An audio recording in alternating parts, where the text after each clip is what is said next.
সেলসের লোকের সবচেয়ে বড় জিনিস হলো ছাপ রেখে আসা। Right sir. রিপ্রেজেন্টেটিভ জবটা নেওয়ার পর সবাই বলছে যে লাইফ শেষ, আত্মীয় স্বজন বন্ধু বান্ধব সবাই বলছে। তখন আমি চিন্তা করলাম তাহলে আমি শেষটা দেখব। 3টা H দিয়ে কাজ করা যায়, hand, head and heart. Okay, whatever it is, do it passionately. আমার ছেলে যদি রিপ্রেজেন্টেটিভ হয় তারা আমি প্রথম বলবো খাতির করো গার্ডের সাথে। ও গার্ডের সাথে, ওকে। কারণ security guard is the first entry যে আটকায় দেয় রিপ্রেজেন্টেটিভদের কাছকে। Be champion of your reps, your brand will be automatically champion.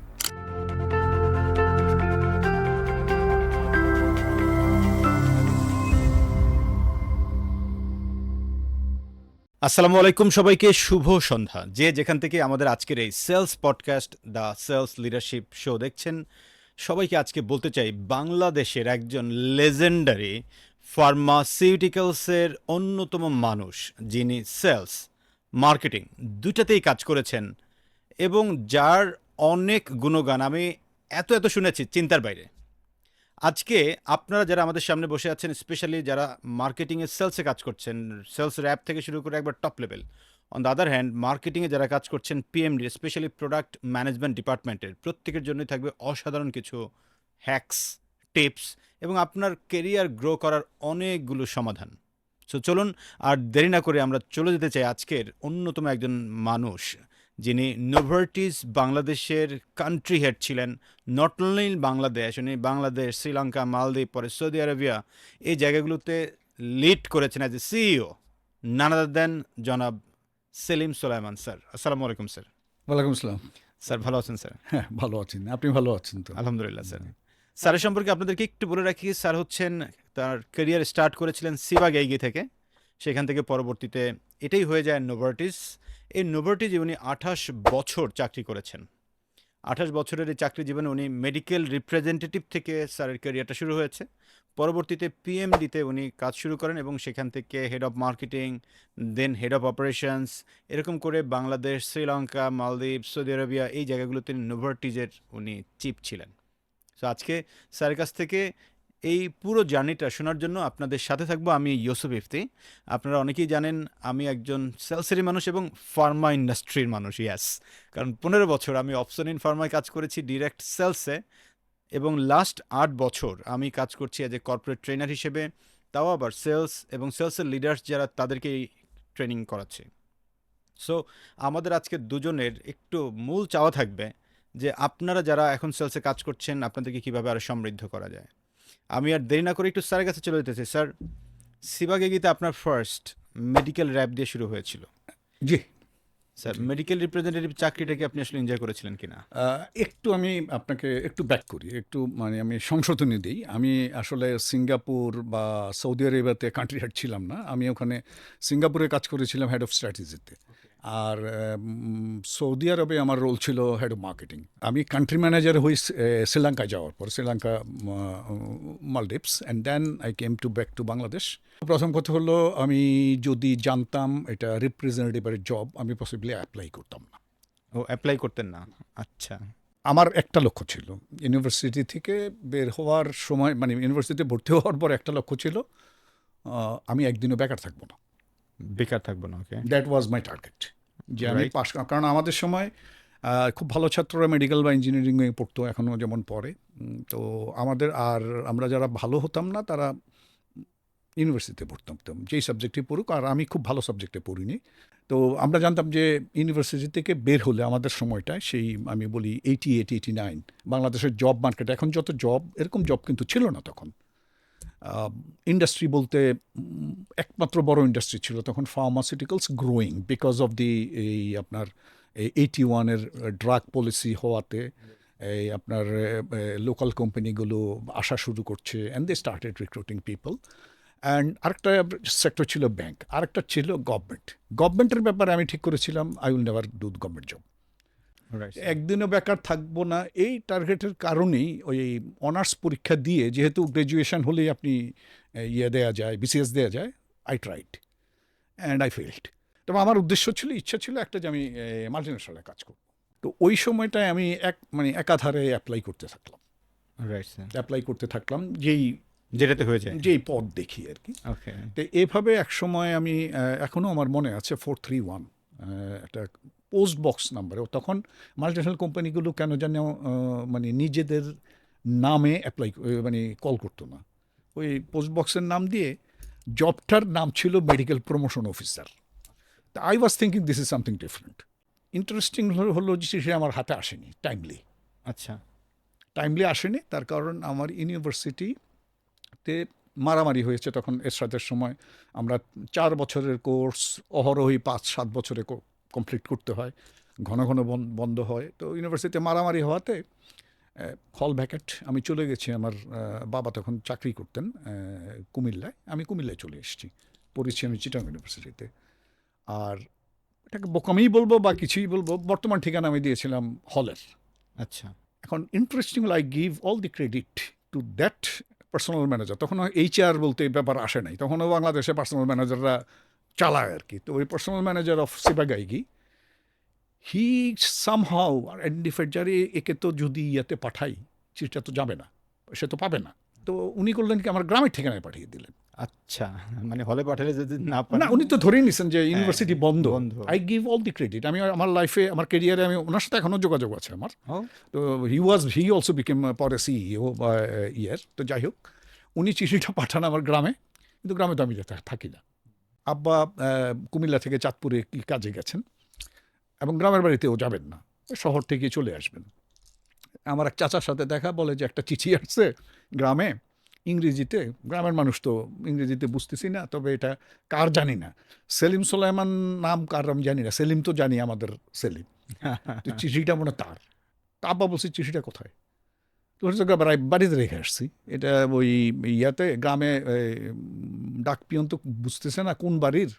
তা আমি দেখে বলছি যে এটা তো আমাদের বাড়ির চিঠি হবে, কারণ আমাদের বাড়িতেই এই আমাদের ইংরেজি চিঠি, এটা আমাদের। তো উনি নিয়ে আসছে।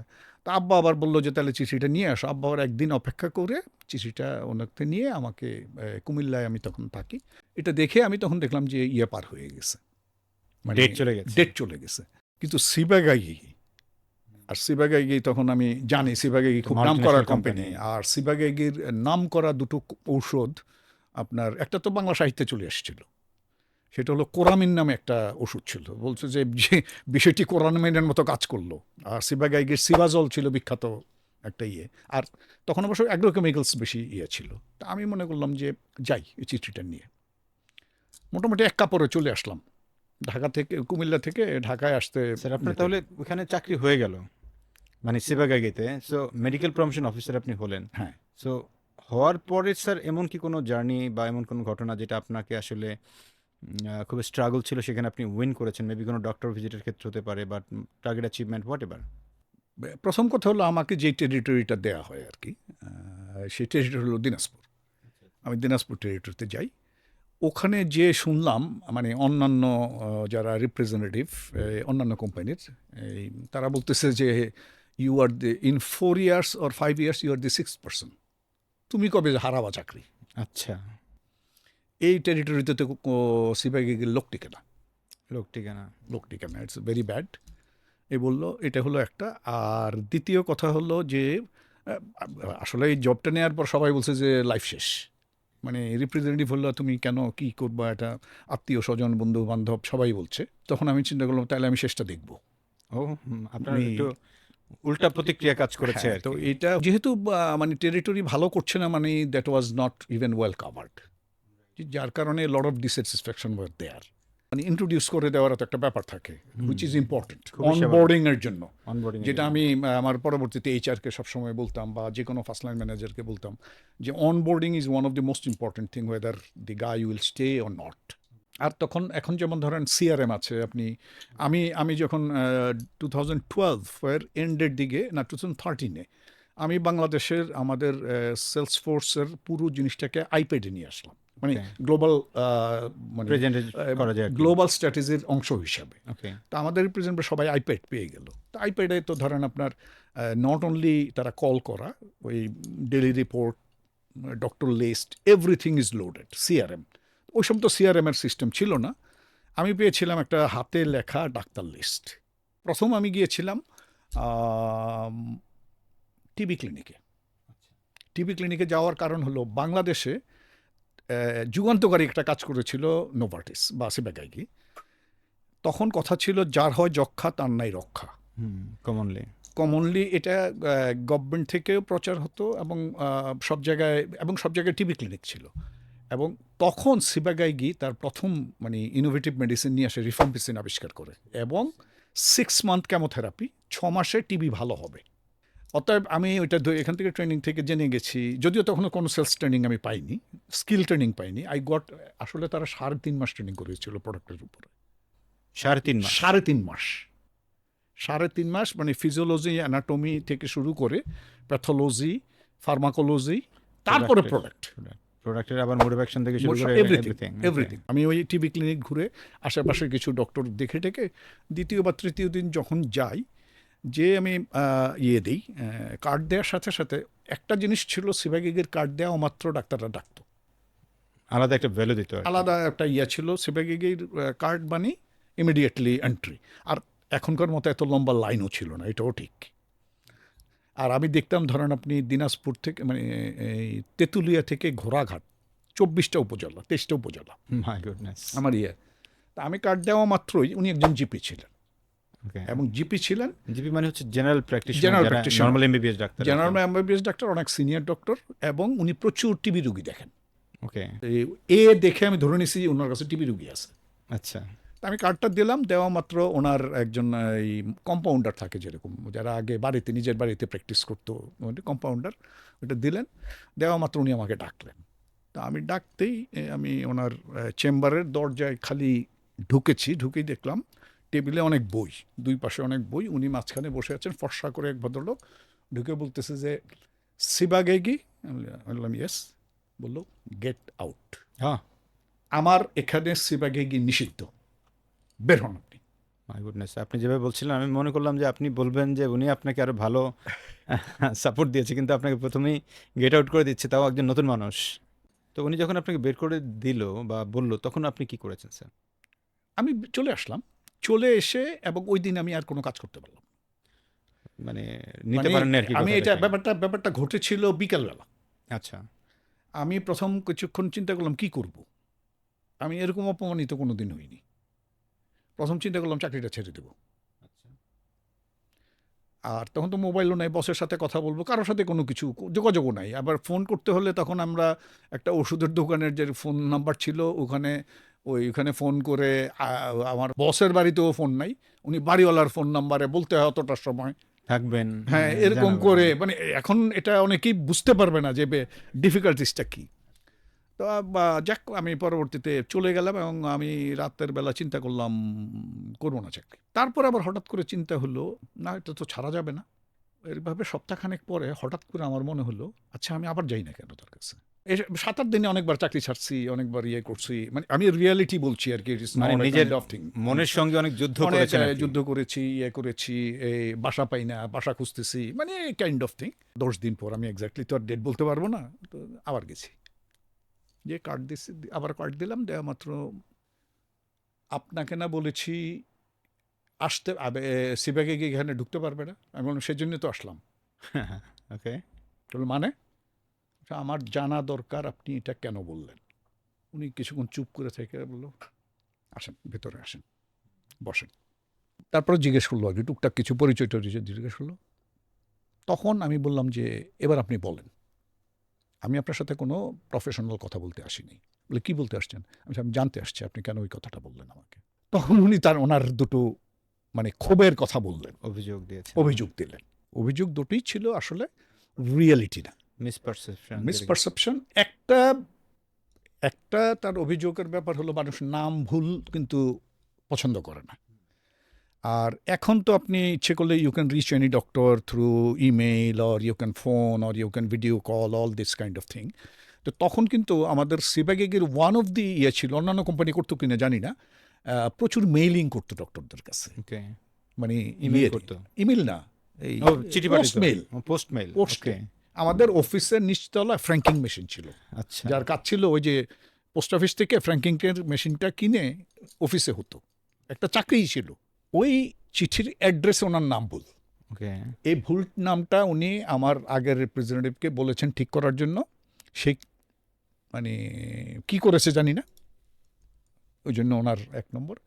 2 নম্বর ব্যাপার হলো আমাদের কাছে তখন সিবাগাইগির কাছে বাংলাদেশের কোনো একটা বড় hospital the asked for some financial aid. Multinational কোম্পানির নানান ঝামেলা আছে ফিনান্সিয়াল এইড দেওয়ার ব্যাপার দিয়ে। তখন আমাদের তখন হি ইজ ওয়ান অফ দি গুরু, আমি যাকে গুরু মানি, হি ওয়াজ মার্কেটিং হেড আমাদের তখন আর কি। হি ওয়াজ ওয়ান অফ দি গুরু যে আমাকে ইন্সপায়ার করেছে আসলে থাকার জন্য আর কি, কারণ ওনার সাথে আমার লাস্ট ইন্টারভিউটা হয়েছিল রিপ্রেজেন্টেটিভের। উনি তাকে অফার করেছিল, আমরা তখন প্রচুর জার্নাল দিতাম, মানে সিবাগাইগি প্রচুর জার্নাল দিত।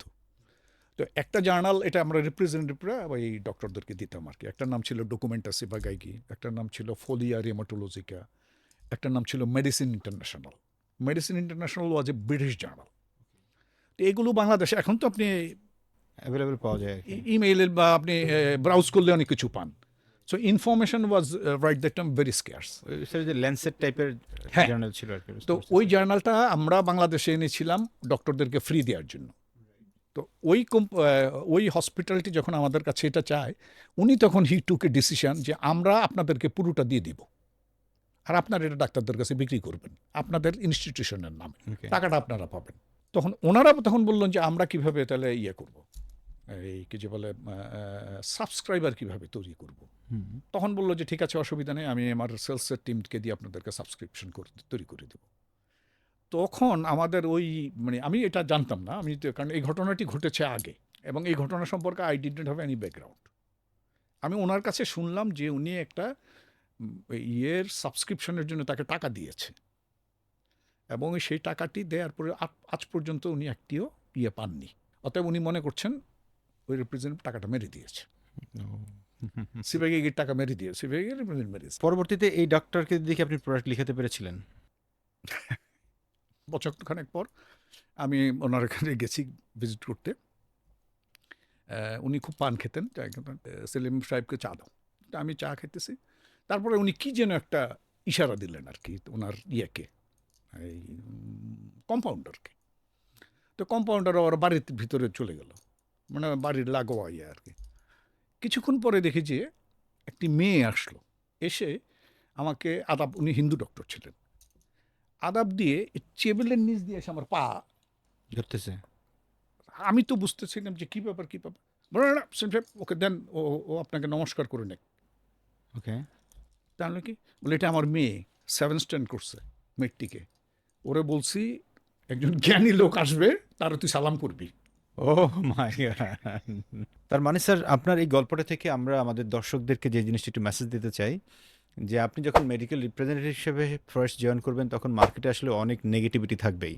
ইভেন আপনার অনেক পুরনো কলিগস বা বিভিন্ন কোম্পানি যারা সিনিয়র্স তারা আপনাকে বিভিন্নভাবে পচানোর চেষ্টা করবে, ইভেন যে তুমি ভাই বাজে জায়গায় আসছো, ভালো করবা না, কেউ টিকে নাই, আরও নানাবিধ নেগেটিভ কথা বলবে। বাট আপনি যদি পজিটিভ থাকার চেষ্টা করেন, আপনি যদি ফোকাস থাকার চেষ্টা করেন, ইভেন অনেক সময় মার্কেট থেকেও, যেমন স্যারের ক্ষেত্রে যেটা ঘটেছে যে একজন ডাক্তার ওনাকে প্রথম ভিজিটেই বের করার বলেছেন, বাট উনি কিন্তু পরবর্তীতে জানার চেষ্টা করলেন এবং ওনার সঙ্গে একটা এমন রিলেশন তৈরি হয়েছে যে ডাক্তার সাহেব তার নিজের মেয়েকে ওনার কাছে আলাদা করে পা ছুঁয়ে সম্মান করার কথা বলেছেন। তার মানে এটা কত ডেপথ লেভেলের একটা রিলেশনশিপ তৈরি হয়েছে। এই যে মেসেজটা, সেটা হচ্ছে যে আমরা যারা রিপ্রেজেন্টেটিভ আছি, আপনি আপনার ওই জায়গাটা থেকে যদি কাজটাকে প্রকৃত অর্থে ভালোবাসেন এবং আপনি কন্টিনিউয়াসলি প্রোডাক্ট নলেজ দিয়ে ডাক্তারের সাথে রিলেশনশিপটাকে সঠিকভাবে তৈরি করেন, তখন অন্য মাত্রায় যেতে পারবেন। আমি জাস্ট একটু এখানে ইয়ে করে নেই, এখানে একটু বলে দিই, কারণ আমি যে ঘটনাটি বলেছি তার সাথে একটু যদি ক্লারিফিকেশন না দিই তাহলে আমার পূর্বে যিনি কাজ করেছেন তার সম্পর্কে যারা শ্রোতা তাদের একটা খারাপ ধারণা হতে পারে। ওই জন্য এটা একটু ক্লারিফাই করে দিই। প্রথমত উনি কিন্তু কয়েকবার জানিয়েছেন নামটা ঠিক করার জন্য। এখানে আমি একটু বলছি যে হেড অফিসের সামান্য সমস্যার জন্য ফিল্ডে কি সমস্যা হতে পারে, উনি কিন্তু ওনার দায়িত্ব হিসাবে চিঠি দুটির আমি পেয়েছিও, ওনার চিঠির পেয়েছি। হেড অফিসে যিনি টাইপিস্ট উনি এটাকে গা করেননি, গুরুত্ব দেয়নি, নামটা ওটা আগের মতো রয়ে গেছে। এই জায়গায় আমি যে করেছি, আমি কল করে বলছি যে এখন দাঁড়ায় লিখবে, এখন এটাকে ঠিক করবেন, আমার বসকে করে বলছি যেটা মূল ব্যাপারটা এখানে ইম্পর্টেন্ট হলো তার একটা ফলো আপ করা দরকার ছিল। তার মানে স্যার মেডিকেল র্যাপ যিনি ছিলেন ওনারও ইচ্ছা ছিল, কিন্তু উনি সঠিক ফলো আপটা যে করা এবং আরেকটু প্রম্পট ডিসিশন নেওয়ার যে জন্য একটু তাগিদ দেয়া, ইভেন তার কোনো একটা জায়গায় অবস্ট্যাকল হলে তার বড় বসদের হেল্প নিয়ে ইনস্ট্যান্ট এটা করানো, সেই জায়গাটাতে একটু গ্যাপ হয়েছিল। আমি যে জায়গাটা যেতে চাই স্যার, ধরেন আপনার ছেলে কথার প্রসঙ্গে ধরে নিচ্ছি রূপকর্তে আপনার ছেলে বাংলাদেশে কোনো একটা ফার্মাসিউটিক্যালস কোম্পানিতে মেডিকেল প্রমোশন অফিসার হিসেবে এখন জয়েন করতেছে, সে অ্যাপয়েন্টমেন্ট লেটার পেয়েছে। একজন নতুন মেডিকেল প্রমোশন অফিসার আপনার ছেলে, তাকে আপনি যদি 5টা কোনো টিপস দিতে চান যে বাবা তুমি এই জিনিসগুলোকে মেনটেন করবা তাহলে তুমি ভালো করবা, কোন 5টা দিবেন? প্রথম কথা হলো এটা শুধু মেডিকেল রিপ্রেজেন্টেটিভের জন্য না, যে কোনো জবের জন্য আমি যেটা মনে করি first is the passion. Passion whatever it is, do it passionately from heart. From heart. Okay, মানে মানুষ কাজ, কিন্তু আমি আবার আরেকটা কথা বলি, আমার না এটা অনেকেই বলে 3টা H দিয়ে কাজ করা যায়। 3টা এইচ।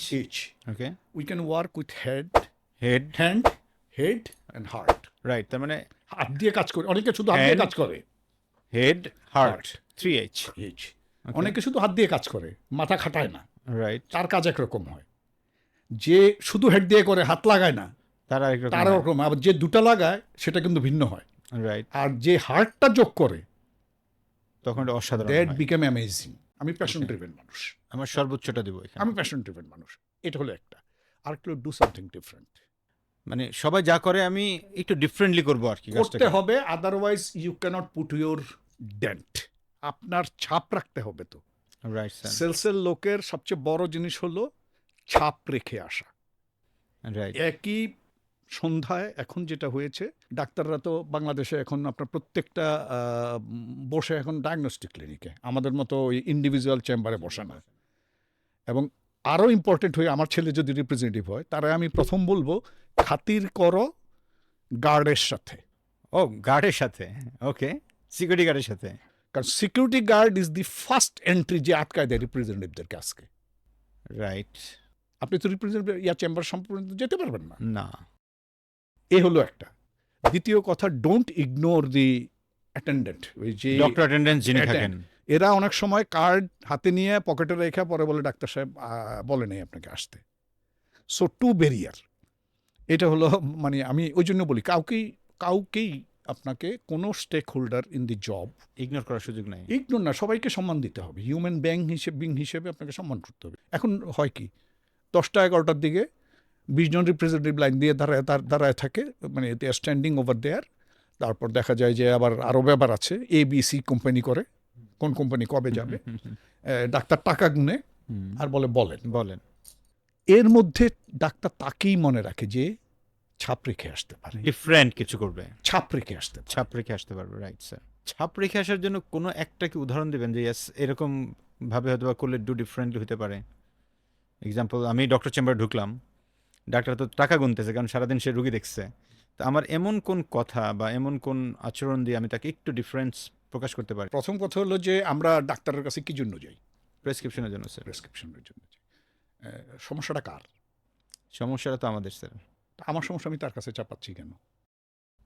ওকে, আমাকে তো যেতে হবে তার সমস্যার সলিউশন দেওয়ার জন্য। রাইট, আমি যদি তার সমস্যার সলিউশন দিতে পারি, right. Then you are moving from the representative to a consultant level. ব্যাপার হলো যে তখন আমি রংপুরে, দিনাজপুর টেরিটরি আমি পারফর্মিং টেরিটরিতে কনভার্ট করলাম। It took 1.5 year। ওকে, 6 মাসে আমার অ্যাচিভমেন্ট ছিল 21%। 21%। ওকে, 6 মাসের অ্যাচিভমেন্ট। আর ধরেন 1 বছর পরে যে আমি 99-100% এরকম করেছি। আমরা স্টার্টেড পারফর্মিং। তো এরকম একটা অবস্থা আর কি। তখন হঠাৎ করে আবার বললো যে তুমি রংপুরে যাও। রংপুরে আবার একটা difficult, Rangpur is a common territory, ওখানে মেডিকেল কলেজ, তখন 3-4 জন সিনিয়র র্যাপ আছে। তো আমি যেতে চাচ্ছিলাম না, কারণ আমি ততদিনে দিনাজপুর সম্পর্কে বুঝে গেছি, মাসে 7 দিন কাজ করলে আমার টার্গেট অ্যাচিভ হয়। আচ্ছা।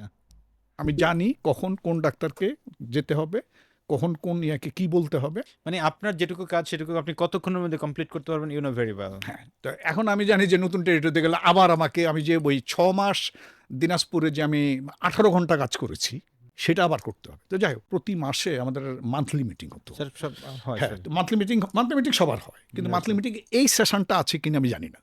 সে সেশনটা হলো প্রত্যেকে তার টেরিটরির ডিফিকাল্ট জিনিস বলবে, যে আমি এরকম একটা ডিফিকাল্ট জিনিস ফেস করেছি, এবং এই ডিফিকাল্ট জিনিসটাতে সবাই তখন আইডিয়া দিত, ওপিনিয়ন দিতে পারবে যে কিভাবে কিভাবে সলভ করা যায়।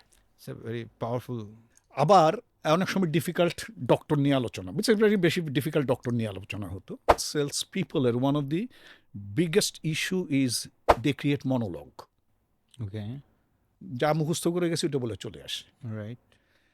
কিন্তু আমার তো জানতে হবে কাস্টমার নিড, তো কাস্টমার নিড জানলে আমি মনোলগ করলে কেমনে হবে?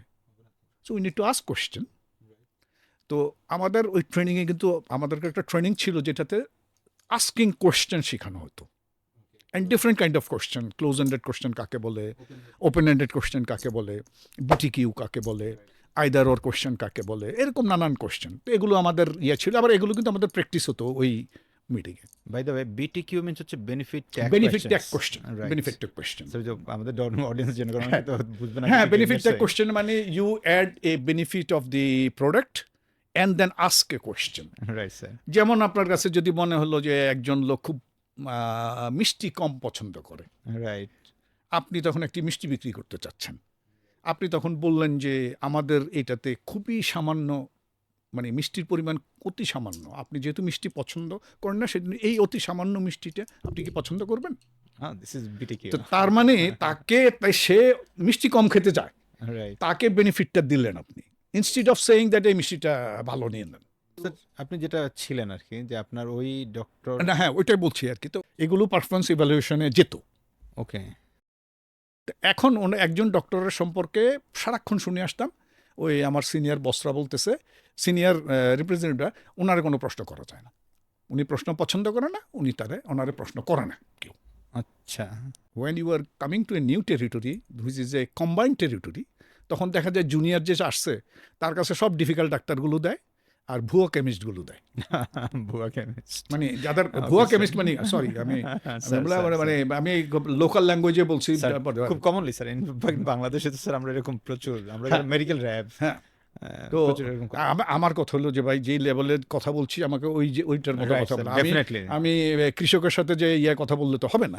ভুয়া কেমিস্ট মানে যে কেমিস্টের পারচেস পাওয়ার নাই, কম, বা যে বিরক্ত করে অথবা প্রোডাক্ট নিয়ে ফেরত দেয়, রিফান্ড করে, তো এই ধরনের আর কি। তো যাই হোক, তো ওই ডাক্তার আমার ইয়াতে পড়লেন যে 5টা জিনিস বলেছিলেন। থার্ড থিং আমি বলবো, don't lose self respect. Self রেসপেক্টে কখনো কম্প্রোমাইজ করা যাবে না। তো আমার এক্সাম্পলটা ওইটা কিন্তু নট লুজিং সেলফ রেসপেক্ট। আমি যে দ্বিতীয়বার গেছি, আমাকে আপনি কেন মানা করেছেন আমি জানতে চাই, and you cannot do it. মানে এই মেসেজটা তো তার, আমি বলিনি কিন্তু মেসেজটা সে পেয়ে গেছেন। ও আরেকটা ব্যাপার আমি এখানে বলছি, তখন কিন্তু আমরা ডক্টরদেরকে স্যার বলতে বলতে মুখে ফেনা তুলতাম না।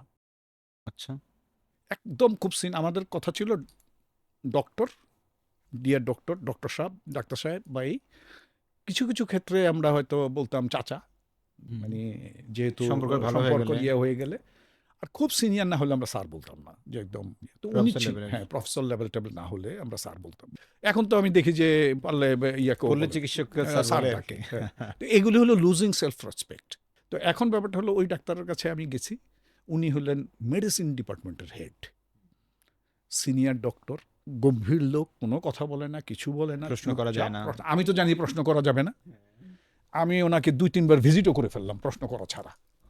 এর মধ্যে আমার সাথে তার অ্যাটেন্ডেন্টের খুব খাতির হয়ে গেল। মানে আমি বসে আছি গল্প, ওই সাথে আসলে, ও ভাই আসছেন, ঠিক আছে এখনই দিয়ে দিব আপনাকে। মানে উনি তো আমাকে দেখতে পাচ্ছেন না, কার্ড যতক্ষণ না পর্যন্ত যাবে ততক্ষণ তো আর উনি জানবে না আমি সিবাগে গিয়ে নাকি আমি কোন কোম্পানি। মূল বাহক তো সে, তার সাথে খাতির বসে আছি। তো তখন একটা প্রেসক্রিপশন আসলো ভেতর থেকে।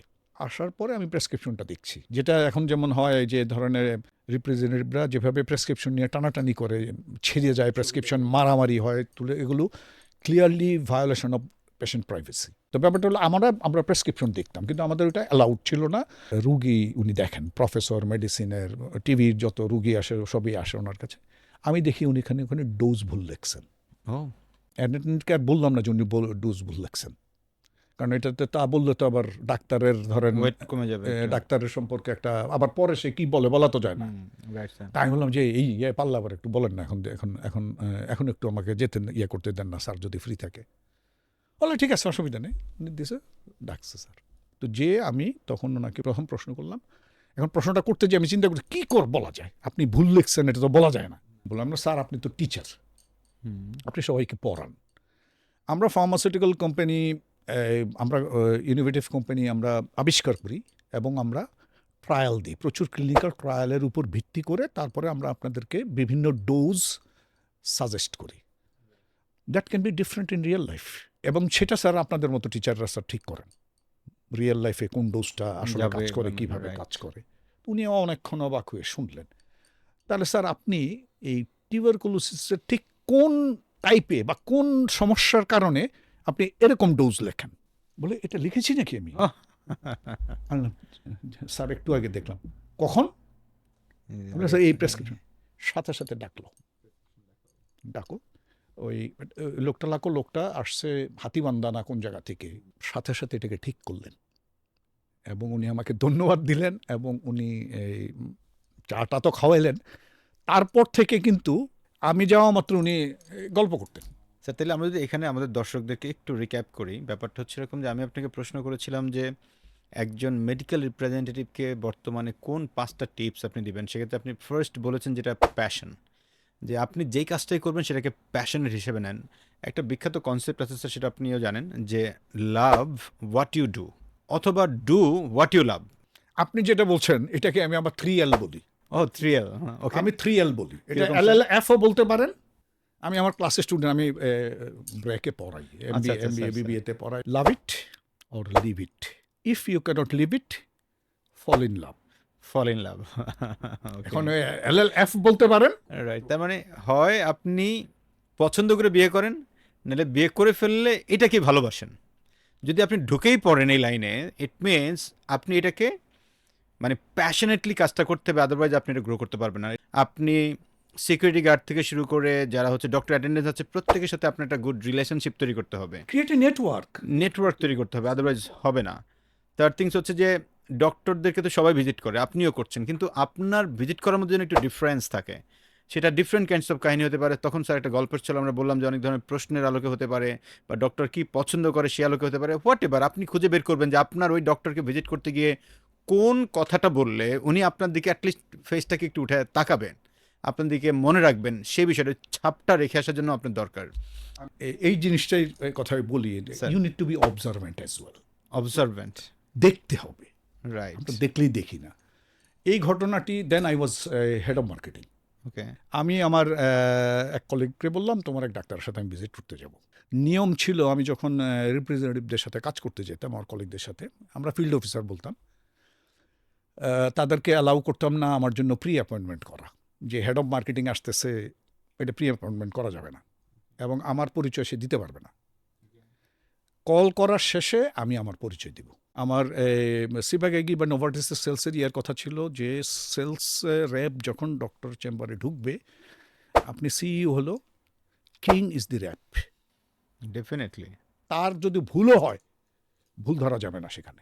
আমাদের লিডারদের জন্য কিন্তু স্যার বড় মেসেজ, কারণ আপনি যেটা বললেন, কারণ আমরা ম্যাক্সিমাম সময় যে কাজটা করি, ডক্টর চেম্বারে ঢুকছে মেডিকেল র্যাব, আর আমি এক্সাম্পল আমি ম্যানেজার, তো তাৎক্ষণিক করে কি ওই র্যাবের কাছ থেকে সব কিছু নিয়ে বলে নিজে কল করা শুরু করে। নিজে কল করে। দিস ইজ অ্যাবসলিউটলি রং। এই সব আপনার বিষয়টা কিন্তু খুব সিম্পল। ধরেন সাকিব আল হাসান রাইট স্যার, মাঠে একটা রং শট খেলছে, কোচ কি যায় বলতে পারে তুমি রং শট খেলছো এখন? নো, নামার তো সুযোগ নাই। তো সে কখন বলবে? যখন ব্যাকএন্ডে আসবে, যখন সে কোচিং টেন্টে ফিরবে। Right sir. সিমিলারলি রিপ্রেজেন্টেটিভের ভুল বলতে হবে ডাক্তারের চেম্বারের বাইরে আলাদাভাবে, রাইট স্যার।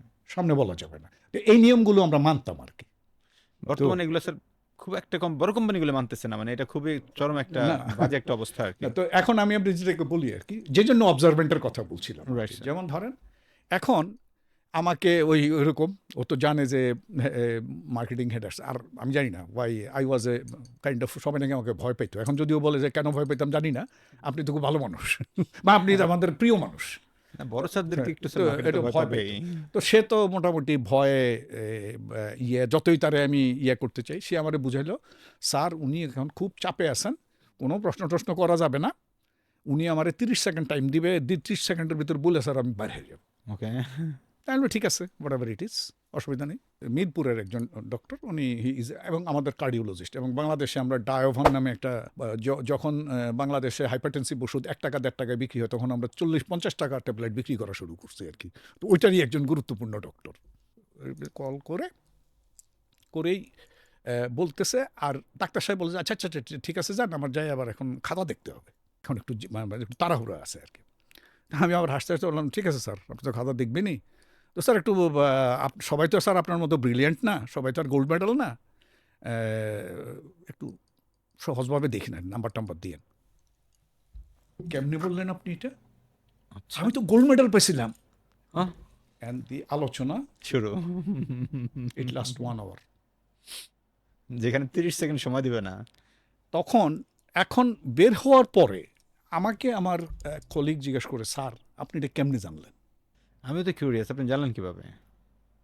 আমি বসে ওনার সাইনবোর্ডগুলো পড়তেছিলাম। উনি এমবিবিএসে মেডিসিনে গোল্ড পেয়েছিলেন, ওটাকে আলাদাভাবে আলাদা কালার দিয়ে লিখে রাখছে, ও, এবং যতগুলো মানে ওই ওনার মেইন সাইনবোর্ডটা ছাড়াও আরও ছোট ছোট কাগজে লেখা, কম্পিউটার প্রিন্টেড, ওইটা আবার আলাদাভাবে রেড, মার্ক করা তার মানে this is something close to his heart.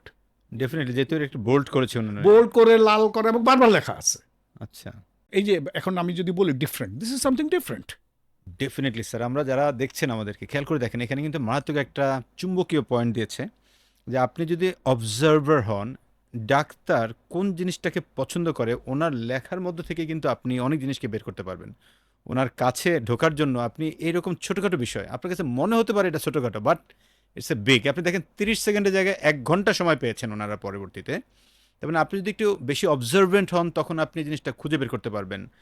তথাপি স্যার আরেকটা কথা বলেছেন, সেটা হচ্ছে যে আপনি সেলফ রেসপেক্টে যে জায়গাটা, এটাকে কখনোই কমানো যাবে না। স্যার, আমার কাছে রিসেন্টলি একটা কোম্পানির, আমি নামই বলি, রেনাটা কোম্পানির একজন মেডিকেল প্রমোশন অফিসার, সে অনেকদিন ধরে চাকরি করতেছে, সিনিয়র হয়ে গেছে, সে আমার কাছে ফোন করেছে, আমাকে ইনবক্স করেছিল, আমি সরাসরি ওনাকে ফোন দিয়েছি। তো বলে, স্যার আমি প্রত্যেক মাসে অনেক টার্গেট অ্যাচিভ করি, এবং অনেক, আপনি জানেন স্যার এখানে একটু আন্ডার রেট প্রবলেম আছে, সো আন্ডার রেটকে আমি কম্প্রোমাইজ করে তারপরে আমাকে টার্গেট অ্যাচিভ করতে হয়, এবং প্রতি মাসে আমার বেতন থেকেও অলমোস্ট 10-20% টাকা চলে যায়, সাম এক্সটেন্ট বেশিও যায়, দিয়ে দেন আমি টার্গেট করি, কিন্তু আলটিমেটলি দেখা গেছে আমি টানা টার্গেট করার পর আমার প্রমোশনটা হয় নাই। তো আমি ওনাকে প্রথম বললাম যে স্যার, যে ভাই দেখেন, প্রথম কথা হচ্ছে জীবনেও নিজের পকেটের টাকা কখনোই কোনো সেলসের সাথে অ্যাডজাস্ট করবেন না। এটা একটা সুইসাইডাল অ্যাটেম্প। এখন আপনি যদি আন্ডার রেটকে ট্যাকেল করতে আপনি ম্যানেজমেন্টের সঙ্গে বসেন, আপনি ডক্টরের কাভারেজ বাড়ান, আপনি প্রেসক্রিপশন জেনারেট করেন, আপনি আরও কীভাবে করতে হবে সেটা নিয়ে আপনি কাজ করেন, বাট আপনার স্যালারি থেকে যদি অ্যাডজাস্ট করতে হয়, আপনি মোরালি কিন্তু আপনি মানে নিচে নেমে যাচ্ছেন। আপনি যখন ডিমোরালাইজড হচ্ছেন, চাইলেও কিন্তু আপনি আপনার বেস্ট এফোর্টটা দিতে পারবেন না, কারণ আপনার স্যালারিতে যখন টান পড়ে, আপনার ফ্যামিলিতে ঝামেলা হয়, আপনি স্বাভাবিক লাইফ লিড করতে পারেন না, আলটিমেটলি কিন্তু আপনার কাজ ভালো হবে না। সো সবাইকে উদ্দেশ্য করে একটা বলতে চাই, যদি কেউ করেও থাকেন, আপনি আন্ডার রেট কোম্পানি বা অনেক কিছু থাকতে পারে, বাট কখনোই স্যালারিতে হাত দেওয়ার দরকার নাই। আপনি বিভিন্নভাবে চেষ্টা করেন, আরও অনেকগুলো ওয়ে আছে, ম্যানেজমেন্টের সাথে কথা বলেন কীভাবে এটাকে সলভ করা যায়, আপনাকে অনেক প্রমোট রোলস দেয়, সেগুলো দিয়ে আপনি অ্যাডজাস্ট করার চেষ্টা করেন, হোয়াট এভার। এবং আরেকটা জিনিস, মানে সেলফ রেসপেক্ট। কখনোই এমন যেন না হয় যে ডাক্তার আপনাকে তুই তুকারি করে কথা বলছে, আপনার ম্যানেজার আপনাকে তুই তুকারি কথা বলছে, এবং আপনি সেটাকে অ্যালাউ করছেন। Don't do this. আমি এইটাতে যদি আপনি যেটা বললেন গুরুত্বপূর্ণ কথা, তুই তুকারি করা বা ইয়ে করা, আমার একটা এক্সাম্পল দিই স্যার প্লিজ, আমার প্লিজ, একটা খুব দরকার স্যার, কারণ অনেকে আছে এরকমটা করে বসে, হ্যাঁ অনেক ম্যানেজার করে বসে। হ্যাঁ, দিনাজপুর থেকে আমি ঠাকুরগাঁয়ে গেছি একজন ডক্টর ভিজিট করতে, C+ গ্রেড, যদিও C+ বলতে কোনো কিছু ছিল না, C গ্রেড ডাক্তার। আমি যেহেতু 10 জন ডাক্তারের একটা টার্গেট আছে, এগুলো তো ABC মিলে করতে হয়, আমি মনে করলাম ওখানে গেলাম, যে আমি ওনাকে কার্ড দিলাম, ওনার সাথে সাথে ডাকলো, তো ডেকে বলে যে আপনি সিপাগে কি? আমি বললাম হ্যাঁ। তো বলে যে আপনার আগের লোকটার কি হয়েছে জানেন? আমি বলছি না, আমি জানি না। বলে তার চাকরি গেছে। আমি বলি, তাই নাকি? আমি চিঠি লিখে জানাইছিলাম, ওই জন্য চাকরি গেছে। ক্রেডিট না এবার। হ্যাঁ, আমি পকেট থেকে একটা কার্ড বের করে দিয়ে বললাম নেন, আমার নামে একটা চিঠি লেখেন, দেখেন চাকরি যায় কিনা। বলে আপনি এত বড় কথা বলেন? আমি ইয়াস, লেখেন আপনি। বলে কেন? আমি বললাম আপনার রেফারেন্সে আমি চাকরি নিয়েছি নাকি যে আপনার কথায় আমার চাকরি যাবে? I have not taken your reference. তখন কথা ঘুরে ফেলছে, ভাই মজা করতেছিলাম আপনার সাথে। রাইট। বুঝতে পারছেন? এটা হলো একটি ঘটনা। দ্বিতীয় ঘটনাটি হলো, সেই ডক্টরটির সাথে she was very close doctor to me, এবং তার সাথে আমার মানে সে আমার টেরিটরিও ডাক্তার না, তাকে অন্য টেরিটরিতে পাঠানো হয়েছে, কিন্তু আমার টেরিটরিতে তার বাড়ি, সে ছুটিতে আসে, অনেক বড় কাহিনী আর কি। এবং তার প্রচুর প্র্যাকটিস ছিল, এখন ওখানে যেই জায়গায় গেছে ওখানে তার প্র্যাকটিস নাই, যার কারণে সিবাগেগের কোনো লোক তারা ভিজিট করে না। কারণ আমাদের তো ধরেন আপনার এত বড় একটা জায়গা, আপনার এই 24টা উপজেলা, আমাদের ডাক্তার ছিল ওখানে না হলেও ধরেন তখনও তো না হলো 500 ডাক্তার ছিল মিনিমাম। তা আমি ভিজিট করতাম, ওখান থেকে আমার টার্গেট ছিল 120 জন। তা আমার তো 380 জন বাদ পড়ে যাবে। 380 জন বাদ যাবে, 380 জন বাদ, তো উনি বাদ ডাক্তারে পড়ে গেছে।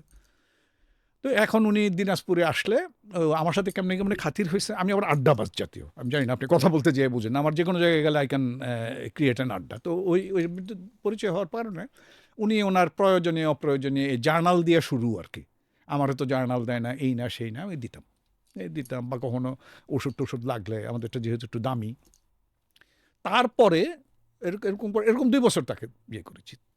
থার্ড ইয়ারে যে সে ট্রান্সফার হয়ে কীভাবে আমার টেরিটরিতে আসলো, এসে সে এই কি যে বলল, এই একটা কেমিস্টের দোকানে বসে সে প্র্যাকটিস, এবং ওইখানে সে শিওর তার এলাকা সে প্র্যাকটিস জমবে, আগেও তার জমা ছিল। সে করলো কি, কোম্পানি ধরে লিস্ট করলো কার কোম্পানি থেকে আলমারি নিবে, কারণ কোন কোম্পানি থেকে কি নিবে, এগুলো আর কি। আপনি এটা কোন সালের কথা বলছেন? It is around 1991। 1991-এও তখনও ডাক্তার এরকম করে চেয়ে নিতেন হ্যাঁ, কোম্পানিগুলোর কাছ থেকে? আমার বেশ কিছু ডাক্তার ছিল। তার মানে বর্তমানে যে ডাক্তাররা আসলে বিভিন্ন কোম্পানির কাছ থেকে বিভিন্ন উপঢৌকন বলেন, টাকা বলেন, এই বলেন সেই বলেন, এগুলো যে নেয়, এগুলো এখন থেকে শুরু হয় না। এটা নতুন না, দিস ইজ নাথিং নিউ। এখন হয়তো আপনার টাকা দেয়ার কম্পিটিশন বেড়েছে, মানে কার থেকে কে বেশি দিবে। আমি একবার when I was in Zulfar, I was looking for a marketing head, and one of the মানে কি GM or DGM of one big company came to me. তারা জিজ্ঞেস করলাম যে আপনার কি, সে বললো যে কোনো একটা স্পেশালিটিতে বছরের শুরুতে তারা 3 কোটি টাকা দিয়েছে ডক্টর ধরে, এখানে 5 লাখ থেকে শুরু করে 50,000 পর্যন্ত। তো যাই হোক, ওটা না, তো ব্যাপার হলো এখন ওই ডক্টর 3 কোটি টাকা একটা স্পেশালিটিকে, একটা স্পেশালিটির ওই যে অর্গানাইজেশন আছে না, যারা ধরেন অমুক সোসাইটি তমুক সোসাইটি, এক্সাম্পল যে মেডিসিন সোসাইটি আছে, সার্জারি সোসাইটি আছে, এরকম। তো যাই হোক, সোসাইটিকে 3 কোটি টাকা, সোসাইটিকে না, তারা সোসাইটিকে তো আলাদা দিয়েছে, সেটা হলো তাদের প্রোগ্রামের জন্য। ওই সোসাইটির লিস্টে যারা আছে ডক্টরদেরকে, রাইট, ওই প্রত্যেককে দিয়েছে। তো যাই হোক উনি এরকম দিয়েছে। দেওয়ার পরে উনি আমাকে বললেন, আমার নামে উনি একটা রাখছেন যে আমাকে একটা টি সেট দিতে হবে। আচ্ছা, মানে কেউ আলমারি দিবে, কেউ বিছানা দিবে, এই সে। আমি খুব পোলাইটলি বলছি যে এটা আমাদের কোম্পানিতে দেয় না, দিবে না, আমরা ইয়ে করবো না। সেজন্য উনি আমার উপরে মনক্ষুণ্ণ হয়েছেন। অথচ উনি কিন্তু 3 বছর ধরে ওনাকে কিন্তু আমি কোনো ধরনের প্রেসক্রিপশন ছাড়াই কিন্তু ওনারে আমি এগুলোও করবেন না, দিস ইজ ভুল। নীলক্ষেতে যে ঔষধ কোম্পানির গিফটের মার্কেটটা তৈরি হয়েছে মানে বিভিন্ন ইয়া থেকে, এটার দায়ী করা যায়। তার কারণ প্রথম আমরাই দিয়েছি। ওইবার গিফট এটা তেমন কোনো কিছু না, আমরা দিতাম যেগুলো আমাদের গিফটের একটা মানে কি যে বলে, দেয়ার ওয়াজ এ ক্রাইটেরিয়া, একটা প্রসেস, কি দেওয়া যাবে কি দেওয়া যাবে না। তো ওবার দিয়েছিলাম আমাদের এই বিখ্যাত ব্র্যান্ড ভল্টারেন নামে আমাদের পেইন কিলার ছিল। তো ভল্টারেনের এই কোস্টার কি যে বলে, এই কাপ ঢাকা দেওয়ার এরকম একটা ইয়ে করেছে। তো এগুলো এসেছে, তো এগুলো একটু মোট কোয়ান্টিটি দিত আর কি। আর এমনিতে তো সিলেক্টিভ গিফট, হয়তো দেখা যেত টিবি ডাক্তার 5-7 জনকে দিতে পারি একটা ভালো কলম বা একটা ভালো ডায়েরি, এগুলোই তো। আর বেশিরভাগই জার্নাল। কিন্তু ওনাকে আমি দিতে পারলাম না, মানে ওইখানকার সবাইকে দিলাম, ওনাকে দিতে পারলাম না। তার কারণ ওনাকে যখন আমি উপজেলায় খোঁজ করি, শুনি উনি চেম্বারে রুগী দেখতে গেছে। উনি ব্যাপারটা হলো এরকম, চেম্বারে রুগী হলেও উপজেলা থেকে চেম্বারে যায় রুগী দেখে, আবার এসে উপজেলায় কিছুক্ষণ বসে, মানে মিসম্যাচ হয়েছে, শাটলিং। তো 3-4 বার এরকম করে পাই নাই, ঠিক আছে আমি চলে যাই। আমি চলে গেছি। চলে যেয়ে পরের ভিজিটে যখন আমি গেলাম, ওনাকে আমি এটা দিতে গেলাম, খুব রাগত স্বরে জিজ্ঞেস করলেন, আমাকে এটা আপনি ওইবার দিয়ে গেলেন না কেন? সবাই পাইলো, আমি হলাম এখানকার সবচেয়ে ইম্পর্ট্যান্ট ডাক্তার, আপনি সবার শেষে দিলেন। তো ওনার আসলে টোনটার জন্য আমি রেডি ছিলাম না। আমি বলছিলাম, দেখেন ইয়ে করে না, আমি কিন্তু ওইবার আপনাকে ৩-৪ বার আপনার এখানে আসছি, ওখানে আসছি, আপনি এই ওষুধের দোকানে, যে দোকানে বসে ওনাকে জিজ্ঞেস করতে পারেন। বলে রিপ্রেজেন্টেটিভের কাজ হলো ডাক্তার যেইখানে থাকে, যেভাবে থাকে, খুঁজা বাইর করে তারা দেওয়া। তখন আমি বললাম যে sorry, you are a doctor, you know how to treat patient, you does not know what is the job description of representative, don't teach me. তখন বলতেছে যে তাহলে আপনি আমার কাছে আর কোনো দিন আসবেন না। উনিও খুব ইয়ে হয়ে গেছে। আমি বলছি, আসবো না তো, আমি আপনার নামটা আজকেই কেটে দেব, অফিসে জানিয়ে দেব, আউট অফ লিস্ট, আমি আরেকজন তৈরি করব আপনার মতো। এই বলে দিয়ে আমি চলে যাই আর কি। চলে যাই, তাতে ওই গোটা এলাকা রিপ্রেজেন্টেটিভ এবং সবাই জেনে গেছে, এবং ওই কেমিস্ট্রিরা অন্যান্য রিপ্রেজেন্টেটিভদেরকে বলতো, রিপ্রেজেন্টেটিভ হরজ সেলিম ভাইয়ের মতো হও। গার্ডস নিয়ে কথা বলে। পরে কি ডাক্তার আপনাকে আর ডাকছিল বা আপনি গিয়েছিলেন না, কিনা আমি আর কখনো? তার কাছে যাইনি, তার কাছে যাইনি, কারণ আমি তো বললাম আই হ্যাভ এনাফ। আর দ্বিতীয় কথা, আমার টার্গেট যদি হয়ে যায়, কারণ আমি তো বুঝতে অফিসে পারছি। জানি যেটা করেছি, অফিসিয়াল প্রসিডিওর এভরিথিং আই ক্যাপ্ট, এবং আমি কেন বাদ দিচ্ছি সেটা আপনি লিখেছেন আর কি। লিখে আমি এটা ইয়ে করে দিয়েছি। তখন তো স্যার আসলে আপনাদের ওই সময়টাতে আসলে সুযোগ ছিল, অনেক আপনার হাতে অপশন ছিল। বর্তমানে আসলে আমাদের টেরিটরিগুলো এত ছোট ছোট করে করা, একজন গুরুত্বপূর্ণ ডাক্তারকে চাইলেও কোনো একজন রিপ্রেজেন্টেটিভ আসলে এরকম করে বাদ মুখের উপর বলতে পারে না আর কি। আমি জানি না। সিচুয়েশনটা এখন একটু এরকম না, হয়ে আমি গেছে। আমি বলছি না, what I want to say, যে যেটা হলো don't lose your self respect. Right. So এখন ওই জায়গাটা আপনি থেকে ব্যাপারটাকে কিভাবে হ্যান্ডেল করবেন, সেটা আপনার my way is the right way, I am not telling that. Right, right. So দর্শক, আমরা যদি আপনাদেরকে একটু বলতে চাই, স্যারের কথা থেকে আমরা যে জায়গাটাকে একটু ফোকাস করি, যে সেলফ রেসপেক্টে যে জায়গাটা, এটা কখনোই লুজ করা যাবে না। এবং আমি একটা জায়গায় স্যারের সঙ্গে অ্যাড করেছিলাম, সেটা হচ্ছে এই, যে কখনোই নিজের স্যালারিকে অ্যাডজাস্ট করবেন না আপনার কোনো একটা প্রোডাক্ট বিক্রি করার ক্ষেত্রে। Never ever do it. এতে করে আপনি ডিমোরালাইজড হবেন, আপনার আসলে বিক্রি বা প্রফেশন কোনোটাই ভালো লাগবে না। স্যার, আমরা একটু এবার অন্য জায়গায় চলে যাই। আপনি তো স্যার এরপরে ঢুকলেন পিএমডিতে বা প্রোডাক্ট ম্যানেজমেন্ট ডিপার্টমেন্ট। স্যার, আমি যতটুকু শুনেছি যে সিবাগ এইগি ইজ দ্য ফার্স্ট কোম্পানি যারা কিনা প্রথম বাংলাদেশে মার্কেটিং যে একটা আলাদা ডিপার্টমেন্ট হতে পারে এইটা চিন্তা করেছে, এবং আপনি সেখানে যে প্রোডাক্ট ম্যানেজার যুক্ত হয়েছেন। তো পিএমডি এবং সেলস, বাংলাদেশে যেটা দেখি যে পিএমডি যারা থাকেন তারা সেলসের মানুষদেরকে আসলে গোনে না। সেলসে স্পেশালি যারা রিপ্রেজেন্টেটিভ, এরিয়া ম্যানেজার, এদেরকে পাত্তাই দিতে চায় না। আমি অনেক কোম্পানি ট্রেনিং করিয়েছি, সেখানে দেখা যায় যে আরএমদেরকেই তারা পাত্তা দেয় না আর কি। ভাবটা এরকম যে আমি কি হনুরে, পিএমডির লোকজন, উনি ফার্মাসি থেকে পড়াশোনা করেছেন, উনি এখন এক্সিকিউটিভ, ওনার র্যাঙ্কিংটা এরিয়া ম্যানেজার র্যাঙ্ক।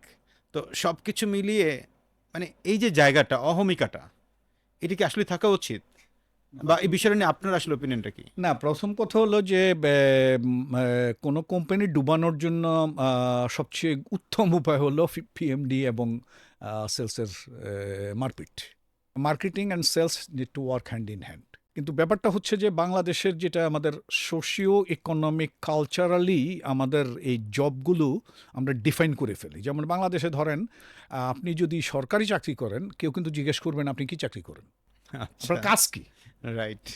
জিজ্ঞেস করবে কি কেউ? না, চাকরি কেউ করবে। করবে না। আপনি বললেন অ্যাসিস্ট্যান্ট ডিরেক্টর অমুক অমুক ডিপার্টমেন্ট, এই অ্যাসিস্ট্যান্ট ডিরেক্টরের কাজ যে হলো গাড়ির চাকা হিসাব রাখা, এটা কিন্তু কেউ জিজ্ঞেস করে না। জীবনও না। তেমনি রিপ্রেজেন্টেটিভ, বাংলাদেশে মানুষ চাকরি বলতে, গুরুত্বপূর্ণ চাকরি বলতে মনে করে যাদের মাথার উপর ছাদ আছে, একটা অফিসে বসে, তার একটা টেবিল আছে, তার চেয়ার আছে, তাইলে এটা গুরুত্বপূর্ণ চাকরি। আর সেলসের লোকজন তো এটা নাই, তো সেই জন্য এটাকে ইয়ে করে না। এবং ওই যে আমাদের কবি অনেক আগেই বলেছেন, আপনারে বড় বলে বড় সেই নয়, লোকে যারে বড় বলে বড় সই হয়। মার্কেটিংয়ের মেইন কাজ হলো টু আন্ডারস্ট্যান্ড দি কাস্টমার, এবং to understand the customer and finding out the customer need, ওই অনুযায়ী you bring the marketing program যেটাকে ইমপ্লিমেন্ট করবে সেলস। মার্কেটিংয়ের লোকজন তো ফিল্ডে যেতে পারে না, গেলেও মাঝে মধ্যে একদিন দুদিন যায়, এবং যায় তো তারা কাজ করে সারের মতো। ইভেন আমি অপশনে নিয়ে এরকমটাই দেখেছি। ইভেন আমি এখন যে বিভিন্ন কোম্পানি কাজ করি, আমি ম্যাক্সিমাম কোম্পানিগুলোতে তাই দেখি, তারা পিএমডি মনে করে যে আমি বস, সেলসের লোকজন আমার জুনিয়র, ওরা আমার স্যার ডাকবে ইভেন, এই টাইপের অনেক কাহিনী আছে ইভেন। এখন ব্যাপারটা হচ্ছে কি জানেন, আমাদের দেশে মার্কেটিংয়ের যারা আমরা মার্কেটিং ইয়ে করি বা কাজ করে, মনে করে মার্কেটিং ইজ এন কি যে বলে ইন হাউস জব। মার্কেটিং তো মার্কেটিংয়ের জব। তোমাকে unit to understand market, unit to market, unit to understand customer, unit to understand competitor. Everything is happening outside. আমার মনে আছে, আমি এই প্রসঙ্গে একটা ইয়ে বলি। আমি একটা সেকেন্ড কোম্পানিতে জয়েন করেছিলাম। ওখানে একজনকে জয়েন করতে যেয়ে আমি বলেছিলাম যে একজন বলছিল 3 কোটি টাকা ইয়ে করেছে। তো আরেকজন, ওই সময় আমি একজন মার্কেটিং হেড খুঁজছি, এবং মার্কেটিং হেডকে যখন আমি জিজ্ঞেস করলাম, উনি মানে একটা ওই কোম্পানির কয়েকটা প্রোডাক্ট গ্রুপ আছে আর কি, তো ওনাদের মনে হয় ডিজিএম মার্কেটিং হেড বা এরকম 3-4 জন আছে। তো he was leading one of the marketing team. তো আমি ওনাকে চট করে জিজ্ঞেস করলাম, অমুক প্রফেসর সাহেবকে কি আপনি চিনেন? আপনি ফোন করলে, মানে কয়েকটা প্রফেসরের নাম বললাম আর কি, আপনাকে চিনে, আপনি ফোন করলে ধরবে, পিক করবে? উনি বললেন, স্যার আমি তো ইনডোর মার্কেটিংয়ের লোক, 16 ইয়ার্স। তার মানে সে কাস্টমার চেনে না। তখন সে তো ওখানেই বাদ হয়ে গেছে। Things happens from the top. মাছ মাথা থেকে পচে বলে কথা আছে। মার্কেটিং হেড এবং সেলস হেড দুজনকে এগ্রি করতে হবে যে আমাদের মধ্যে কোনো কনফ্লিক্ট থাকবে না। রাইট। এই দুটো জিনিস দুজন একমত হতে হবে। মার্কেটিংয়ের লোকজনকে প্রচুর পরিমাণে ফিল্ডে ট্রিপ করতে হবে, প্রচুর পরিমাণে ফিল্ডে কাজ করতে হবে, রাইট। কাজ করতে হবে টু আন্ডারস্ট্যান্ড দি কাস্টমার। আমি আপনাকে যদি এইখানে আরেকটু ইয়ে দিই, আমি আমার প্রফেশনালি সেলসের জব, আমি তো বললামই, আমি এখনও বলি সেলসের job, I was not a কি বলো star salesman, I was a just performing salesman. আমার টার্গেট ছিল সাস্টেনেবিলিটি, লং টার্ম। আমি এই টেরিটরিতে আজকে 120% করে পরের মাসে 70% করলে তো আমার কাছে ভালো লাগবে না। So that is the kind of thing. তো এখন আমি যেটা জানি, পরবর্তীতে মাই প্যাশন ওয়াজ মার্কেটিং। আমি যখন ধরেন সিঙ্গাপুরে কাজ করতে গেলাম, সৌদি আরবে কাজ করতে গেলাম, অথবা শ্রীলঙ্কায় কাজ করতে গেলাম, মেইন পুঁজি ছিল আমার ফিল্ড এক্সপিরিয়েন্স। বাংলাদেশে যে আমি ফিল্ড এক্সপিরিয়েন্সটা পেয়েছি, সেই এক্সপিরিয়েন্সই আমাকে বুঝতে হেল্প করেছে যে what are the problems of representative of that country, এবং তাদের সাথে আমি কাজ করেছি। ওখানে কি আপনি ফিল্ডে কাজ করেছেন? আমি সৌদি আরবে যখন হেড অফ সেলসকে বললাম যে he was a Saudi, he is one of my very close friend এখনও তার সাথে, আমি তারে বললাম যে আমি তোমার টিমের সাথে কাজ করবো। মানে ও একটু হ্যাঁ, মানে আমি বললাম হ্যাঁ, তুমি বলো কোন দিন কার সাথে কাজ করবো, তুমি ঠিক করে দাও, তুমি ঠিক করে দাও কাজ করে। বলে this is the first thing I ever hard. কোনো মার্কেটিং তো ফিল্ডে যায় না, আর মার্কেট তোমার প্রোডাক্ট ম্যানেজার তো যায় না। আমি প্রোডাক্ট ম্যানেজারকে বলার আগে তো আমি নিজে যাবো। আচ্ছা, তার এখানে তো একটা স্টোরি হয়ে গেছে, প্রোডাক্ট ম্যানেজাররা যায় না। তো before they move, I need to move. Right.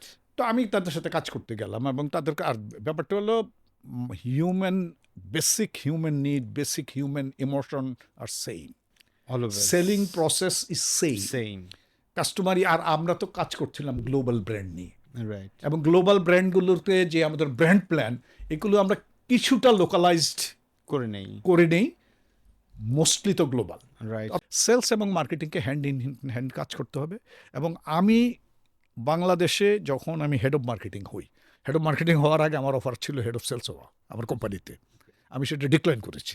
Marketing head হওয়ার পরে আমাদের কোম্পানিতে তখন উই নিড টু হায়ার, আমাদের ইন্টারনাল কোনো ক্যান্ডিডেট ছিল না যাকে সেলস ম্যানেজার বানানো যায়, আউট থেকে আনা হয়েছে। আনার পরে আমরা ইয়ে করছি, এবং ওনার সাথে কথা বলতে, উনি যেমন আমার কাছে এসে প্রথম বলছে যে ভাই আপনি আমাকে হেল্প করতে হবে, কারণ আপনি এই কোম্পানির অনেক দিন ধরে কোম্পানির culture is very important thing. তো এখন এগুলো আপনি জানেন কোন জায়গায় কী, এটা বলবেন, আপনি আমাকে গাইড করবেন।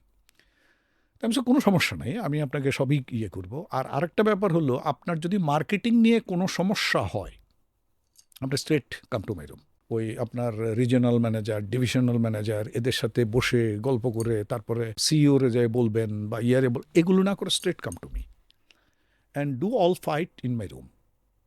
এবং আপনার যদি ইমপ্লিমেন্টেশনের কোনো গ্যাপ থাকে, কারণ আমার মার্কেটিং প্ল্যান তখনই সাকসেসফুল হবে when it is implemented properly. Right.